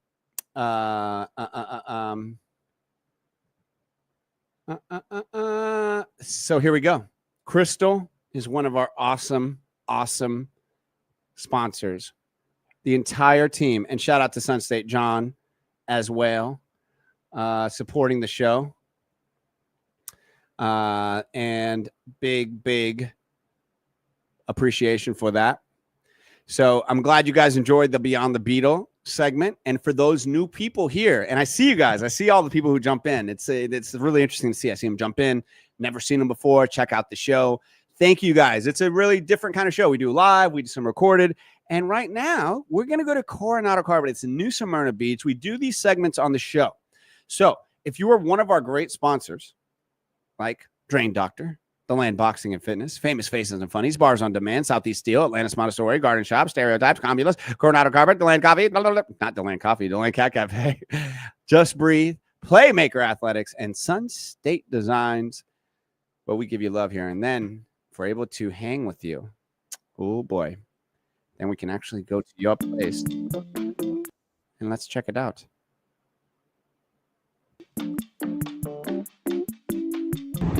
Here we are. Well, hey, you can't sneeze. What are you doing sneezing? We are going to Coronado Carpet, where we have fun. Never been there before, but here we go.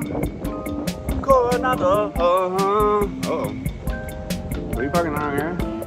At Coronado Carpet, you can see clearly by this sign. Coronado Carpet, this is the theme song, family owned since a long time ago.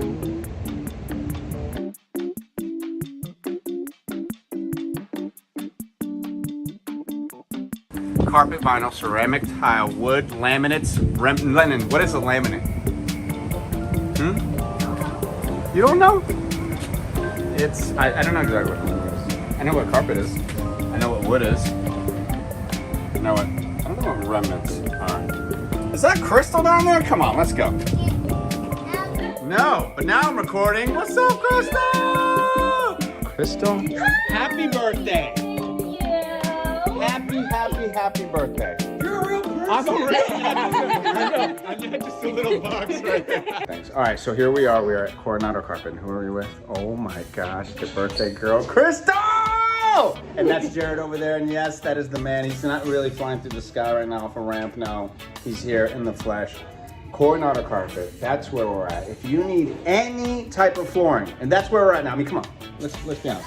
It's literally, let's see if I can do my correct dollying here. There we go.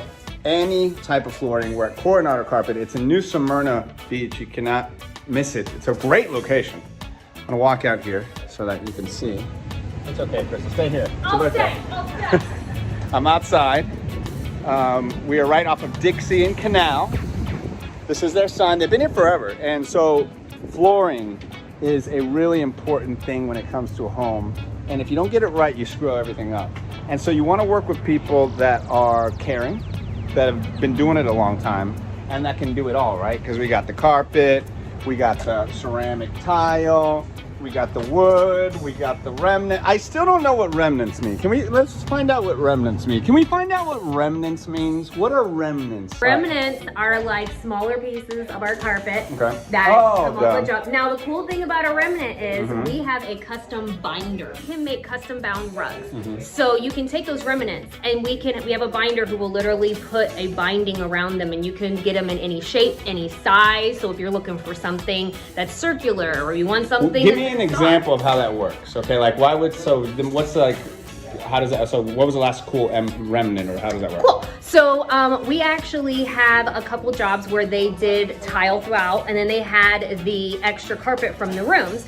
And so you always have extra, right? Right. And so what we do is we see what we have, and we'll make runners, and we'll make mats by the door. And so it matches the carpet inside of your bedroom. And that way it all coordinates. And we actually have a few extra. Let's see them.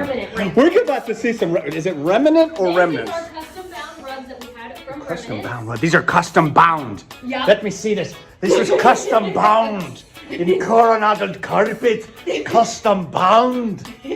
So then we have our luxury vinyl plank. Hold on, I gotta move the camera. You're Luxury okay. vinyl plank. Ooh. And we have an entire showroom in the back we'll go to as well. Okay. The newest thing are tile planks. They look like tile, Okay. but they are not actual tile. So a lot of people who have like plantar fasciitis or they have problems with their knees, sometimes people are going with this because it is made out of the same thing as the vinyl planking with the tile look, so it's not as tough on you. Okay. So, and then But what? Tell me about this carpet that you were just saying. so something this one here, Everstrand by Mohawk, they actually use recycled bottles. So they take almost 8 billion bottles out of the landfill every year and make carpet out of it. Awesome. And you got ones that they call silk because they feel extra soft. Let me see. Now, this is Silk, but do you remember the group Silk from the 90s? Yes, I do. Okay, all right. So right now I want an image of Silk from the 90s here. With the Mac, with the music. Yeah. And I think their song was called Freak Me Baby. Is there, okay, so actually make it Freak Me Baby. Oh, this is Carpet, Freak Me Baby right here. Boom. Oh, What do we got here? Oh, she put jewels on her. Oh my gosh. She's already got makeup from last night here. And you got the jewels. Jules, I love your jewels. They look so good. Oh my gosh, you two have 2 little peas in a pod. We're gonna put more. All right, sounds good. Go have fun, kiddos. All right, Look cool. at them running. I love it. Cool. Another type of carpet that we have, let's say you have pets or young kids. Okay, yep, have both. We have a carpet that is pet premier is what they call it. Okay. Now, about the pet premier is if it gets stained, they will replace it for free. Ooh, okay, very So it nice to has know. some And of that's the Mohawk? best warranties. Yes, Mohawk. And so it's pretty cool. And they always name them cool things Aww. like Raise the Wolf.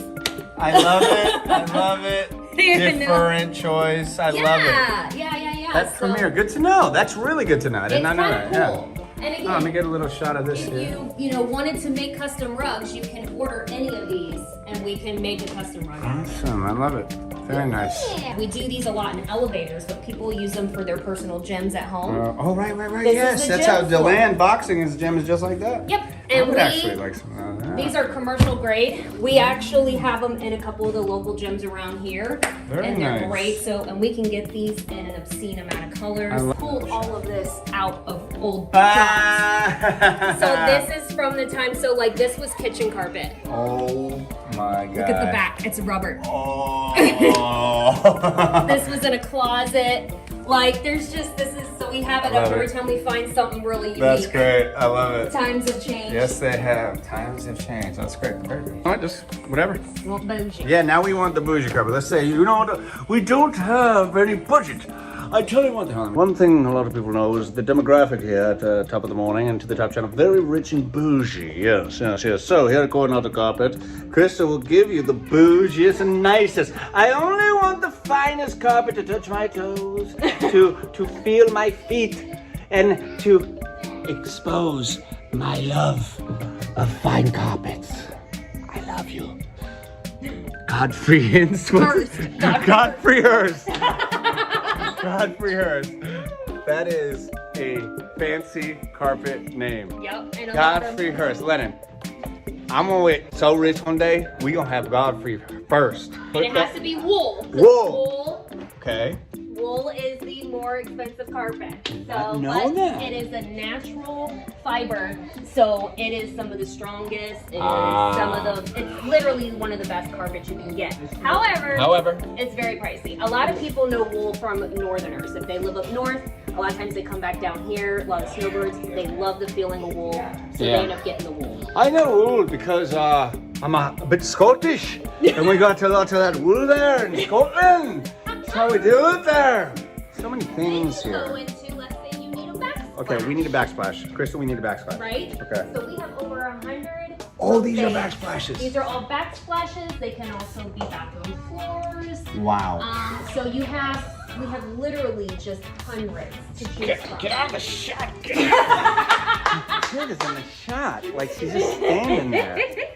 Oh wow, look, so this is backsplash. All backsplashes. Some of these can even be floors like we did. I'll show you one floor we did if I can find it. Wow, these are really nice. This is why you have to go inside Coronado Carpet, okay? This is why when you're making a decision for your carpet, you don't want to do it online. Of course you want to make the choice online. Like, obviously you're watching Top of the Morning right now and you want it here. But when you go into a place, you're going to go in the big box store. First thing you're going to do with the carpet, the tile section, they're going to do is like, that's not my section. I'm the outdoors guy. I don't know anything about flooring.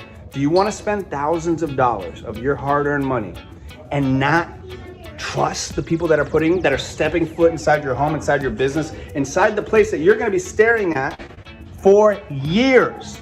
Coronado Carpet has been here for decades 38 years because they provided that trust, that security, and you can have it too. Any flooring. We're looking at backsplashes here. We're looking at different pieces that they can connect. We're looking at, vinyl planks. It doesn't matter. So when you're thinking flooring, it is Coronado Carpet. I'm telling you, that's the spot. I'm so grateful for them to sponsor, and they don't even do that much advertising, guys. It's not like they have some massive budget and we're just like some of these other big box stores. So when you see this here, the goal is to get you guys to walk through that door and have an awesome experience, service, and product. And that's what Coronado Carpet and we're trying to do here. So when you see these amazing backsplashes and you realize you can do anything with them, what's your excuse? Tell them, what's your excuse, Jared? What's your excuse, Chris? There's no excuses. No excuse. Thank you. Let's keep going. None. Exactly. All right, where's the next section? Here. Do not open this door. Oh my gosh. Do not keep this thing closed. Guys, there's zombies back there, Magnolia. Zombies. Keep that door. That guy comes running out of here. Don't you And then this is the Wrong warehouse. door. Be careful. That was so good. I'm so glad you did that. Everything. So you've got our little tow mode. binder. Oh, heck yeah. Which is fun, but this is where here's our big carpet. Oh, man, you guys got this proper warehouse back Yeah, we here. got it legit. So Man, you wouldn't think this back here. no, you but we know? can store everything, and we paint all the baseboards and Nice. take them, and yeah. Oh, you do have your proper thing back here. Heck Yeah, we got a lot of stuff back here. Yeah. This is There very you cool. go. Our building is over 100 years old. Yeah, it's been a while. I mean, it has no insulation, so it's. So, I am the worst at looking at something in a store and be like, that fits, it looks good, and my wife will go, wait a second, does it sound like her? Like, that's not gonna work. And I go, no, I think it will work. And then we bring, and then I'm like, oh, it did not work. It did not work. Yup. Jeff knows. Jeff knows. He's been in the business how many years, Jeff? Oh, I was since I was 14. There you go. And that was only 20 years ago, okay? Okay, he's a partier. He They are here, open 7 days a week? We are open Monday through Friday, Okay. 8 to 5, and Saturday, 10 to 2. There you go. And what's the phone number once again? It is 386-428-5028. Stop by here, take a little spin around the New Smyrna area. It's beautiful. That's what we're about to go do. We're about to go hit the beach a little bit and support a wonderful business like Coronado Carpet. Thank you. Now back to Top of the Morning.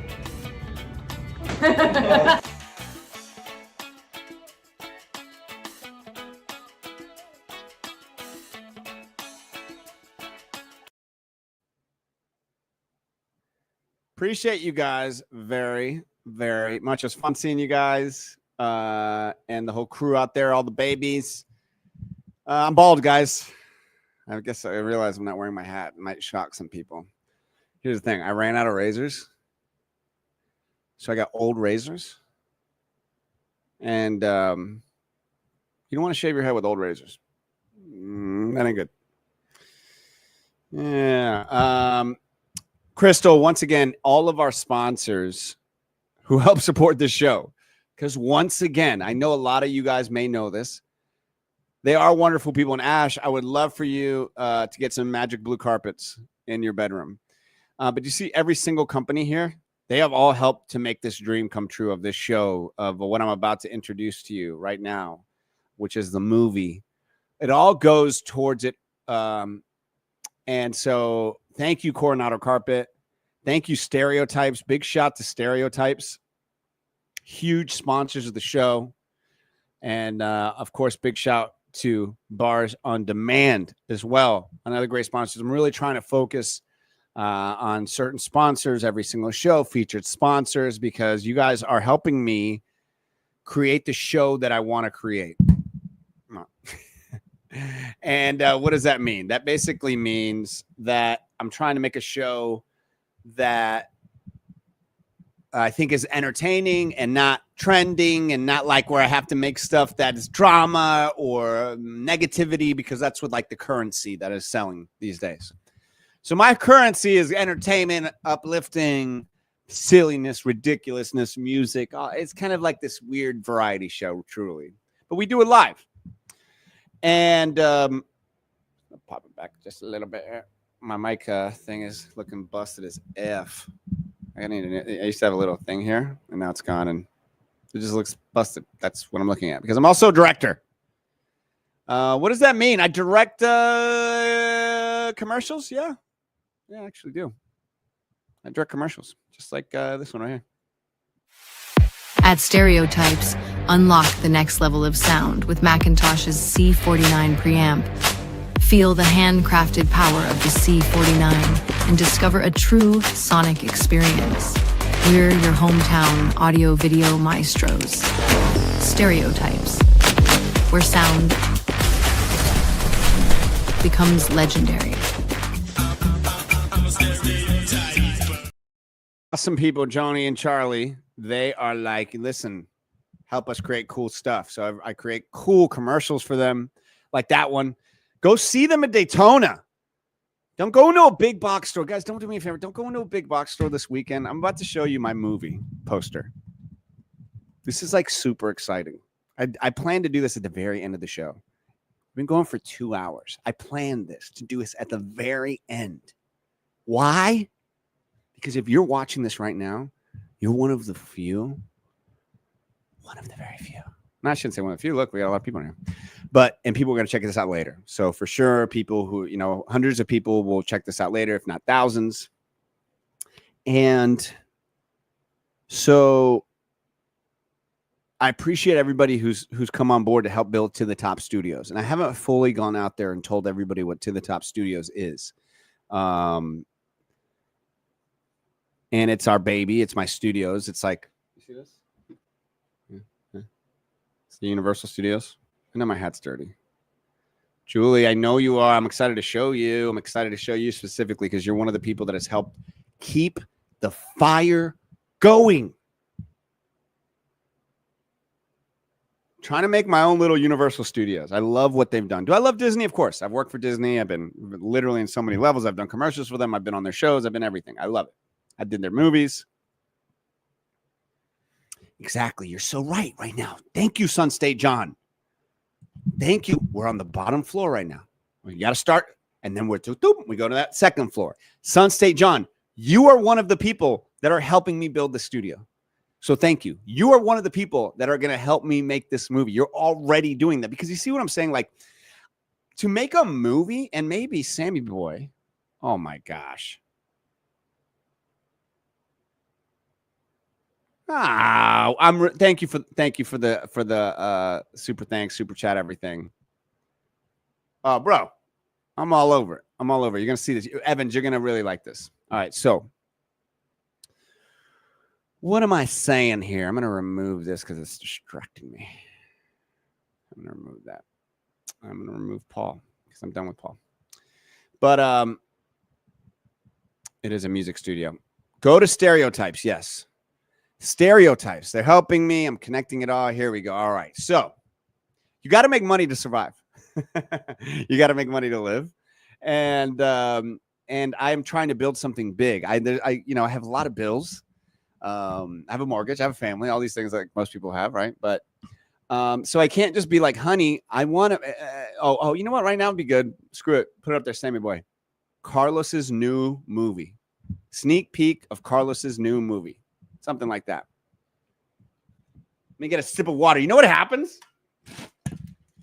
The cinnamon from the Cinnamon Toast Crunch, or like Ricky and I eat, Cinnamon Toast Crunchers from Winn-Dixie.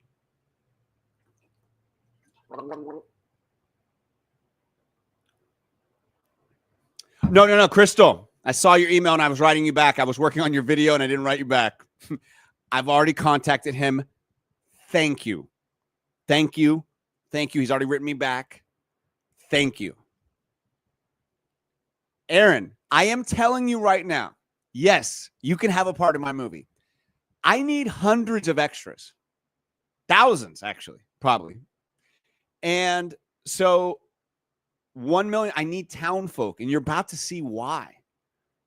This was my pitch. When I speak at schools, I tell them, hey, do you want to be in my movie? Remember what I was talking about before? Maybe was it in this one or was that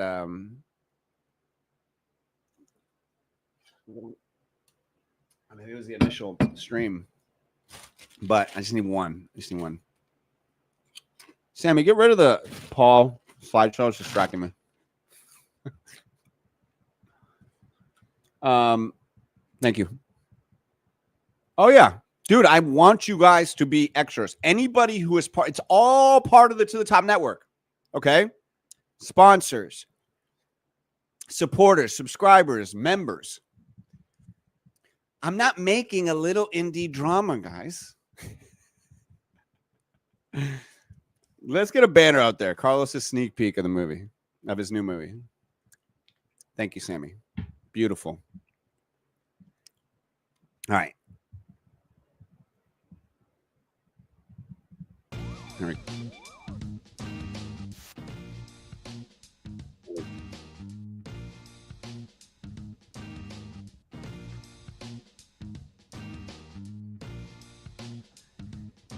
If you get it really easy, you're probably not going to appreciate it.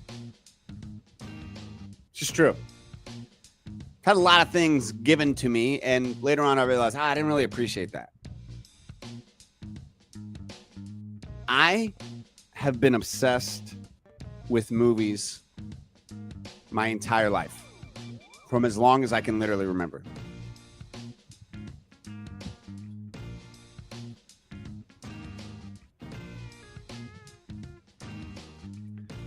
One of my earliest memories, because I don't know why I don't like remember before 7. I don't know. Do you guys remember before 7 a lot? No. And is collecting money to go to Universal Studios from my family and putting it in a old Sanka jar. And putting it in to collect money to go to the opening of Universal Studios. Because in my little head, I thought that I could meet Steven Spielberg. I thought that he was doing a little work on the E.T. ride. I thought he was in the back writing down some notes. Hey, how's everybody coming? Everybody here today? Everybody show up? All right, good. Little did my 12-year-old, 11-year-old mind know that Steven would show up for big deals. I always wanted to be a director. Always, always, always. If you ask, shout out to my boy Jason Factor. I hope he's watching this. The owner of Bars on Demand. People who believe in me and have been part of this whole thing. It's humbling. But as I moved forward with my life and my career, they went through a lot of different phases. Radio, acting, voiceover, working for EA Sports for several years, working for Ritz Carlton, selling timeshare for Starwood, selling slicers for US Jesco. What I'm saying is I've lived many lives, similar to Paul McCartney. I don't know if he sold slicers. Maybe he did. My point is this. I've always been in entertainment, but the directing thing was the scariest one. And for those who don't know, directing is extremely hard for many reasons. It's on you, man. It's on you, girl. If it's your baby, especially a movie, and I'm talking about a movie, and Orson Welles said it best. To paint a painting, you need a paintbrush. To make a movie, you need an army. And man, I remember that quote, and it kept riding in my head over and over when I went to film school in Valencia. When I've worked with some of the best directors in the world, with some of the best actors in the world, with some of the best cinematographers in the world, with some of the best studios in the world. And I directed a short film, but I was scared. I was scared to proclaim what I really wanted, which was to direct a movie, not even to star in it. It wasn't like I had to star in it because I've acted in different things like that or whatever. It was to direct, but I wasn't per se a writer. I wasn't writing a bunch of movies. I was really happy doing everything I was doing. So then I was hit with this idea. Quite frankly, it was over 6 years ago, maybe 7, pre-Hawkeye, and it hit me like a lightning bolt. And it's and the idea cemented itself in my head very quickly. And I said, "Oh my God, this isn't amazing." I looked up if had anybody made this movie before, this idea, and nobody had. And even the title itself, boom. And then I looked up the history behind it. I was like, okay. And I got it from reading out of a book, something that they used to do, was they used to hunt for witches. And so I then began to jot down ideas. And this is in 2019. Yeah, 2019. That's when it happened.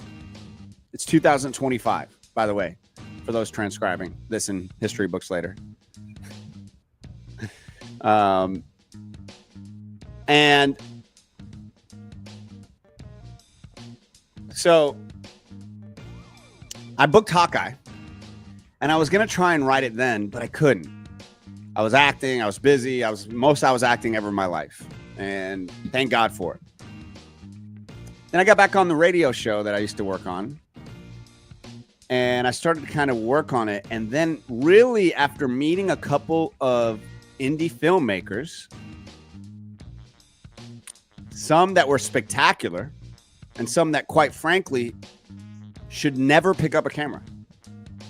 They have no respect for it. They have no real talent for it. They just seek fame and attention. And that happens a lot. You see people all over YouTube that are trying to do that.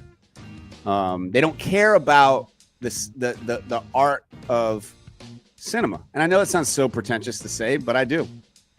I love it. I've studied it my whole freaking life.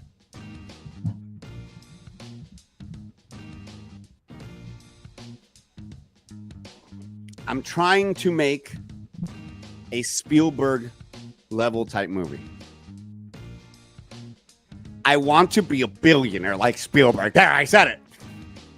That'd be nice, but that's not the goal. I want to pay all my bills and stack some cheddar. That'd be nice.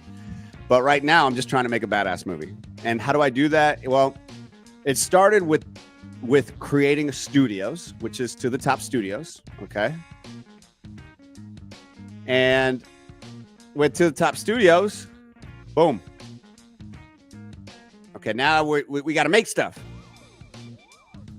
So we started making this show, top of the morning. And some of my inspiration for this to make this movie, because I realized, for me to make a movie, I got to create stuff. And a lot happened in that time, you know? But I'd already started to write this script. The characters were coming to life. AI was now coming into place where I could create these characters where I didn't have the ability to create them before. And that's what I'm talking about here. That's probably why I love it so much, because I'm able to do things that I just would not have been able to do for. I'm not taking money or jobs out of anybody else's pockets. I'm literally creating my own thing with the power and the tool of AI. So I study this thing. I want to make an entertaining movie. I feel like, so my goal behind this, as I got to there, basically I've written the script. I have a script already for the film. I've already spoken with crew and team. I already am in a bit of pre-production with this film. But I got to do all this other stuff first, guys. I can't go off shooting a film for 3 months, directing, writing, starring, if I don't have my business taken care of. Does that make sense? That's what people don't want to tell you about being in entertainment. They want to tell you all the fun stuff, all the cool stuff. Well, guess what? You still got to pay your bills.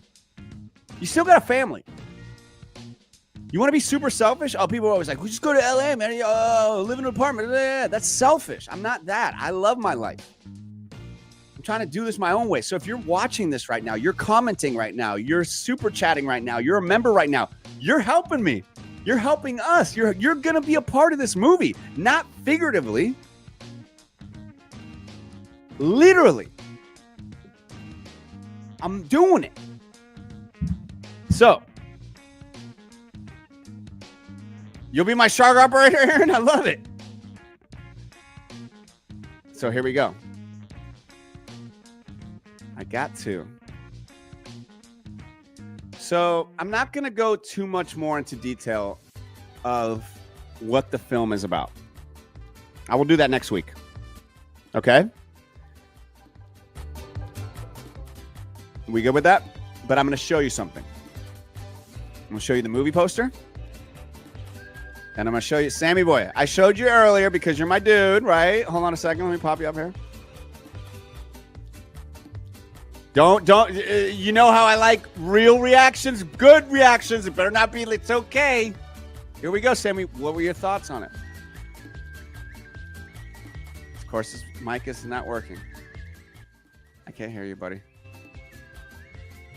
He said some horrible things about it, obviously. Jesus Christ, Sammy. It was supposed to be a big, I've never seen something like this before in my life. It changed me. All right, I cried. how's that? Let me rework. Cut this from the original. Here we go. Hold on a second. Now, I know Sammy doesn't know this is coming. But Sammy boy, your thoughts on the mini trailer of the new movie I'm about to talk about. Oh, I want to see it again. Oh, yeah, right answer. I guess I actually want it better than that. I want, can you actually say this? It was like when I first saw the Jurassic Park trailer. Can you just say that? We'll cut it and then, we'll cut it and all right, so we'll rework this. And now it's like totally cool. So, I'm not normally like this, but it's not like I want to know how Sammy boy thinks. Oh, he's very busy. Sammy, can you do me, Sammy, are you there, buddy? Oh shit, hold on, he's not there. Sammy boy, there we go. Can you let me, when you first saw what I'm about to show the audience here about the movie, The Witchmasters General, my movie that I'm writing, directing, starring, what did it feel like? I was like seeing like Jurassic Park trailer for the first time. A lot of people are saying that. That. Thank you, Sammy. That's perfect. That's what I like. Cut any of the other crap out. All right. Thank you.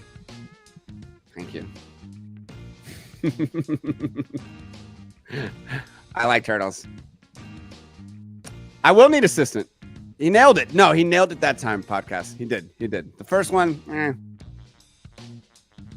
he was speechless. I guess you were right. He was speechless. You better not go get you a charger because you're about to see it right now. Here we go. So, ladies and gentlemen. All right.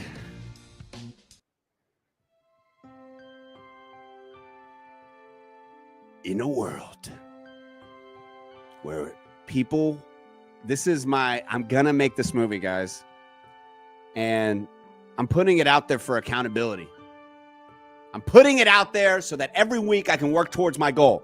So I hope whatever goal you're aiming towards, this can inspire you to take it in 2 steps.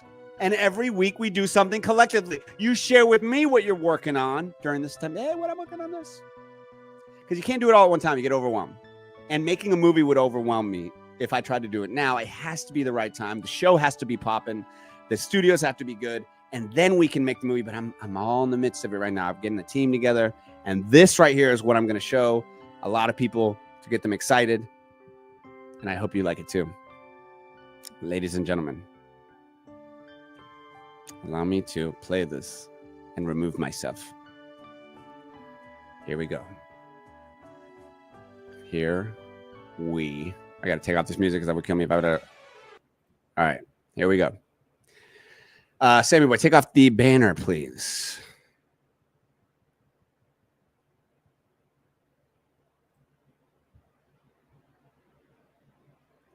This is the mini. This is the first time anybody is seeing this other than my family, my friends. Very few.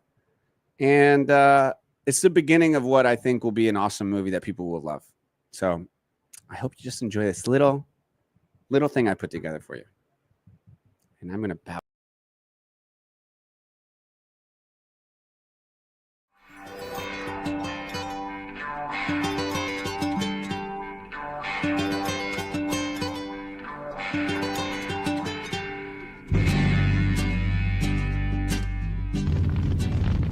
Vagaba solo de pueblo en pueblo sin un cariño.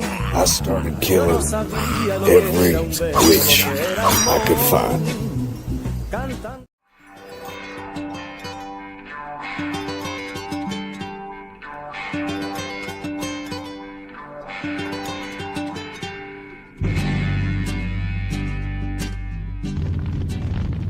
Vagaba solo de pueblo en pueblo sin un cariño. I started killing every witch I could find. Oh, yeah, there it was. There it was, guys. Whoop. There it was, guys. What did y'all think? That is the little first time anybody has seen what the Witchmasters General really looks like, what the vibe is, what the feel is. And thank you, guys. Thank you, Ash. I wanted to share that with you guys. The people who are watching right now at the end of the show, 2 hours and 14 minutes in the show. If you're watching this right now, you are awesome. thank you so much for your attention. Thank you for your time. Thank you for your support. It means everything. It is everything in a world where you're trying to entertain people. So thank you. Evans, man, thank you. I know you love a bunch of this stuff. So you like that snarling witch sound? Thanks. Yeah, I'm going to play it one more time. You guys want to hear it one more time? So your phone. Oh, and the music is going to be insane. That song itself. The crazy thing is that song itself helped me write the majority of the movie. And I loved that song for many, many, many, many years. Actually, I shouldn't say that. When looking for songs for the movie, I came upon this. And that was a lot of the music that I used to listen to growing up as a kid in a little Hispanic household. Was a lot of songs like that. And so I want to introduce that. See, like the reason I think a lot of movies and studios fail is because they have been disingenuous. They have tried to force in a message in many ways because they thought capitalism wise, it would benefit them in the long run. They could prey upon certain demographics, people, races, religions, whatever it may be, in order for the bottom line to grow. So the corporations that are making movies right now, let's be honest, it's Amazon, it's Apple, it's Netflix, it's, these are the people making the movies. And so they just care about a bottom line. So a lot of stuff is soulless.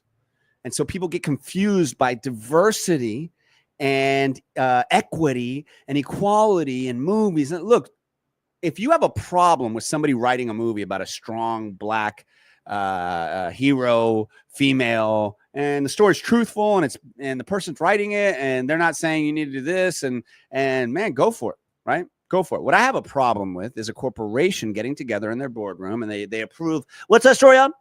Lakeisha Johnson, the Air Force pilot. Okay, can we get Kerry Washington in there? Okay, good. Yeah. And yeah, okay, yeah, we'll green light that. We'll green light. Like that's the bullshit people hate. You want realness. And so I'm Hispanic. I got a lot of stories and a lot of things, and I have an appreciation for Mexico, and I have appreciation for Texas, and I have appreciation for our country, and I have appreciation for a lot of things that I'm going to infuse, not because I have an agenda.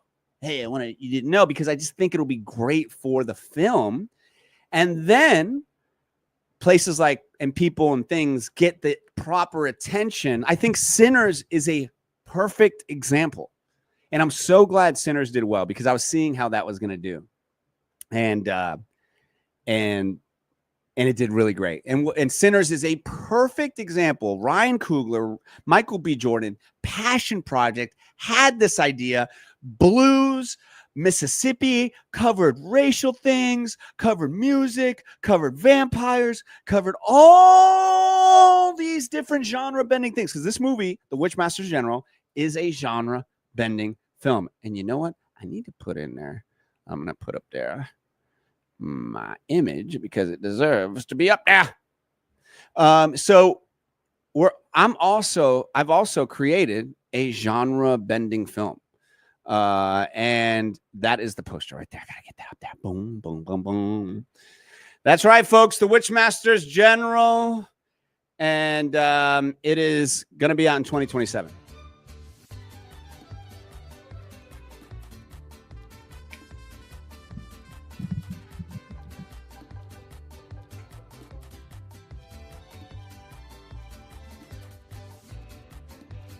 Now, for it to actually come out in 2027, Mom, you watching me? Jesus, you watching me? All my dogs, Nala, Foxy, Sammy, Lola, rest in peace. They're helping me because all dogs go to heaven. Guys, the more you support Top of the Morning, the better I get at making things. Okay, this is the Jim Henson philosophy. Or not. You had a great question. Great question here. How is the industry taking AI? Not well. Not well at all. That's a whole other topic for a whole other day, but they're not taking it well. I am using it like Steven Spielberg used CGI for Jurassic Park. I think that's the best parallel answer. Look, are people tripping? Because yes, you can create anything at any time. And Sammy Boy, maybe put up there Carlos's new movie coming out, all in caps. You can, with AI, prompt anything. Of course, this is how I helped create this. I used AI to use the animation to do it. But the fact of the matter is, what people really don't realize, and I'm telling you, people, I'm probably in the 20 percentile of people that support AI in the industry, and the rest are against it. Because it's true. It's just like, think of what any logical technological advancement does to any industry. It hurts some, and it takes some to the next level. I don't think. Bro, thank you, man. Shout out to Podcast Media. Thank you, man. That means so much. It's all going towards Witchmasters. It's all going towards, but you guys will know. Here's another thing. If you guys see the show continuing to grow, 5,000, 10,000 subscribers, 20,000 subscribers, when you see the videos going, we're closer to Witchmasters. We're closer to Witchmasters. You see what I'm saying? It's, of course, the studios are working with small businesses and sponsors and producing dope stuff for them, of course. And I love it. But the bigger the channel grows, the more, because I don't think you can just release a movie these days without having some, Oh, I'm glad you're still able to see it. Sunstate, did you see the trailer? Did you see the mini trailer for Witchmasters? If you didn't see it, I'm gonna replay it. You got to let me know. I'll play it. Thank you, honestly. Well, we got to bring him business first. No, I can't ask him. You didn't see it? Okay, well, guess what? Do you guys want me to play it again? Because I'm going to share it later on. You guys are the first to see it. Because you're 2 hours and 20 minutes into my show. I love y'all. Okay, so let me kind of share with you what it is here, okay? So basically what it is, Myron, is they think essentially there will be no need for them, okay? For example, what would take something to light, to shoot, now takes seconds. A lot of the CGI, a lot of the reasons there was stuff that was delayed was because CGI houses, people that create the Marvels, all the graphic stuff you see in movies, and pretty much everything has it these days, they were being backlogged because it was people working on it. That's gone now. James Cameron, of the greatest film, most successful director ever probably, is now on the board of the company that I'm using, Runway, to help me make my film. When I saw that he went and worked for the board, I was like, he knows technology. And so what he is saying is, guys, we're not going to stop making movies. The reason we make movies is we love to get together and make movies. But now we will be able to make the movie better with AI. Will there be full-blown AI films? Yes, of course. But now I can use AI to help me make things that normally I would have needed teams of people to make. I'm still going to hire cinematographers. I'm still going to hire somebody to do the score. I'm still going to hire extras. But guess what? A lot of scenes I'm going to make AI. I'm shooting in Texas, in Mexico. I'm shooting in Florida. So this is what I feel. I think somebody needs to calm people down, you know? So that's what I hope from this. And guys, I'm going to play it right now for you, Sunstate. Here we go. The last time, and then I'm out. And I appreciate you guys. And then next week we will talk about it a little bit more. Here we go. Let's get the banner up there. Boom. All right. So once again, guys, this is Sunstate John. Because you help support, and everybody else maybe who didn't get a chance to watch this, this is the trailer, little mini trailer I put together. It's not really a trailer. It's just like a little tease of my film that I'm writing, directing, and starring in, called The Witchmasters General.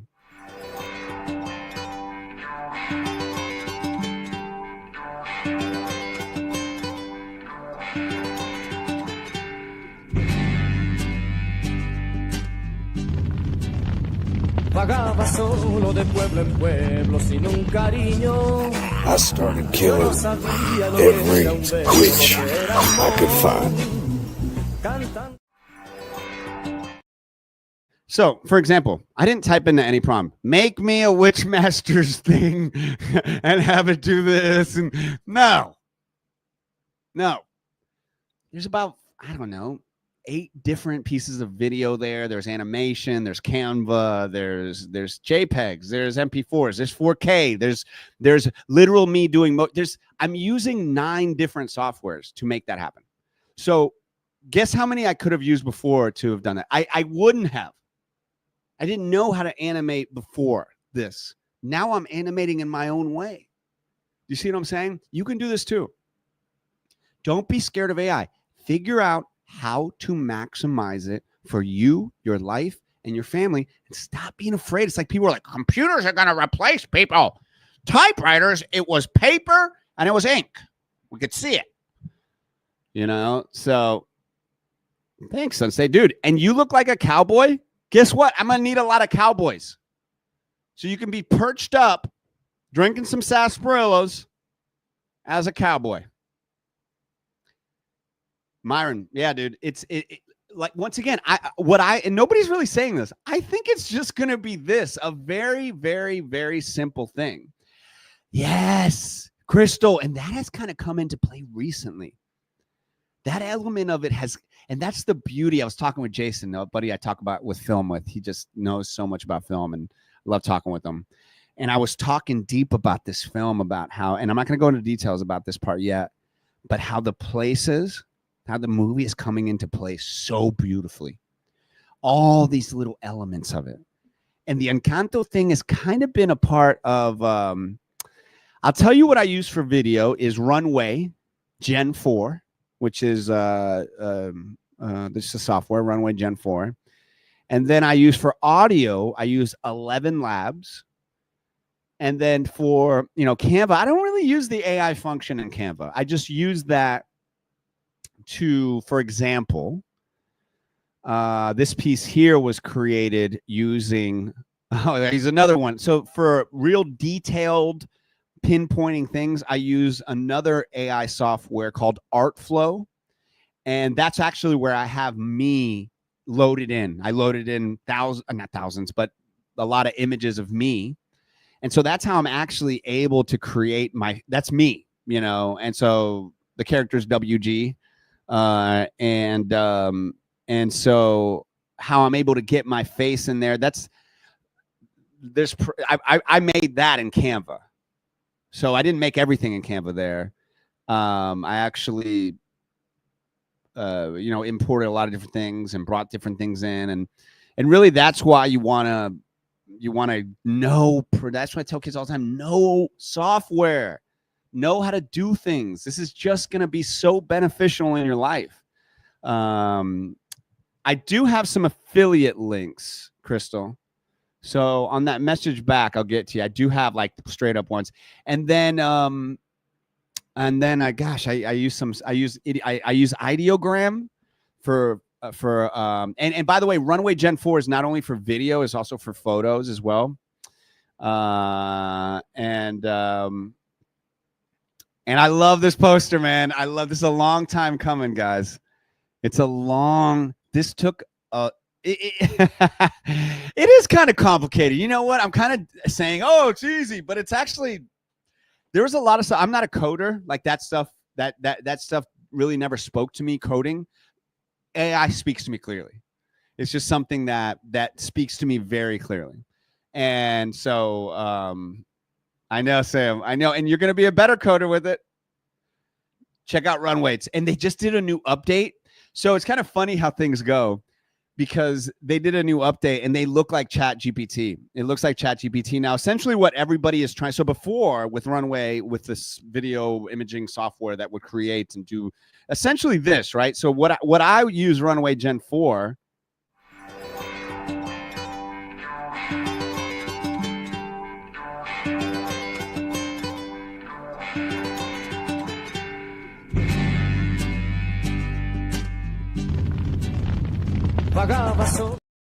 I used Runaway Gen 4 for pretty much all that. And that is, once again, the one that James Cameron is on the board of. And that's what movie studios are going to be using. So before, to animate that, you would have had to have paid like literally a department of people, and they would have taken, it would have, well, no, I shouldn't say that. I shouldn't say that. Anybody in this day and age can now do it themselves. But the exponentiality of what Andrew Yang and Arthur Schill, I believe, of Google have been speaking about for years, the exponentiality, which is the crunching of labor time and the rocket fuel of quickness of what this technology is going to do, is allows me to animate in seconds with the perfect idea that I wanted. I wanted to fly through the sky to encounter a party of what seems to be a Dia de los Muertos party, and then it zooms in. Now, that was only it. I only had about 5 seconds of that, and then I had to edit in another part of me coming forward, and then I edited another part, and then I also so I've been doing this for a long time. So I think a lot of times when you do anything, think about whatever industry, Myron, I wouldn't know anything about baking. You would be talking about all these things about baking and how this bread and this reason this does this. And then I'd be like, dude, I'll eat it. And this sounds complicated. You see what I'm saying? That's kind of like anything. That's why I tell my kids, just do it over and over and over again. So literally, this is me in high school. I think my freshman year, I have a camera in my hand. You see that? I had this picture up the other day. My daughter saw, like, oh my God, Dad, look at your shorts. So, dude, I've been doing this for a really, really long time. Like making things on my own, like a long time. And I think this is the opus of it, quite frankly, if that's even the right terminology. So anyway. All right, guys. This is the longest show I think we've done, Sammy Boy. Maybe. Thank you, Sammy Boy, for being a real G. Pretty fun show, though, right? Oh yeah, technical issues aside, you know, things happen. We did it. Thank though. you, man. Yeah, thank you. We did it. We did do it. Yeah, We talked about the movie. What are your thoughts on it, man? What are your thoughts? What are your thoughts? It's just like the Jurassic Park trailer. No, yeah. It's really neat. It's kind of like I think Chris was saying, it's kind of like the Coco, and they had a little bit of feel like Flow, because we were talking about that. Oh my God, Sammy, I love you, dude.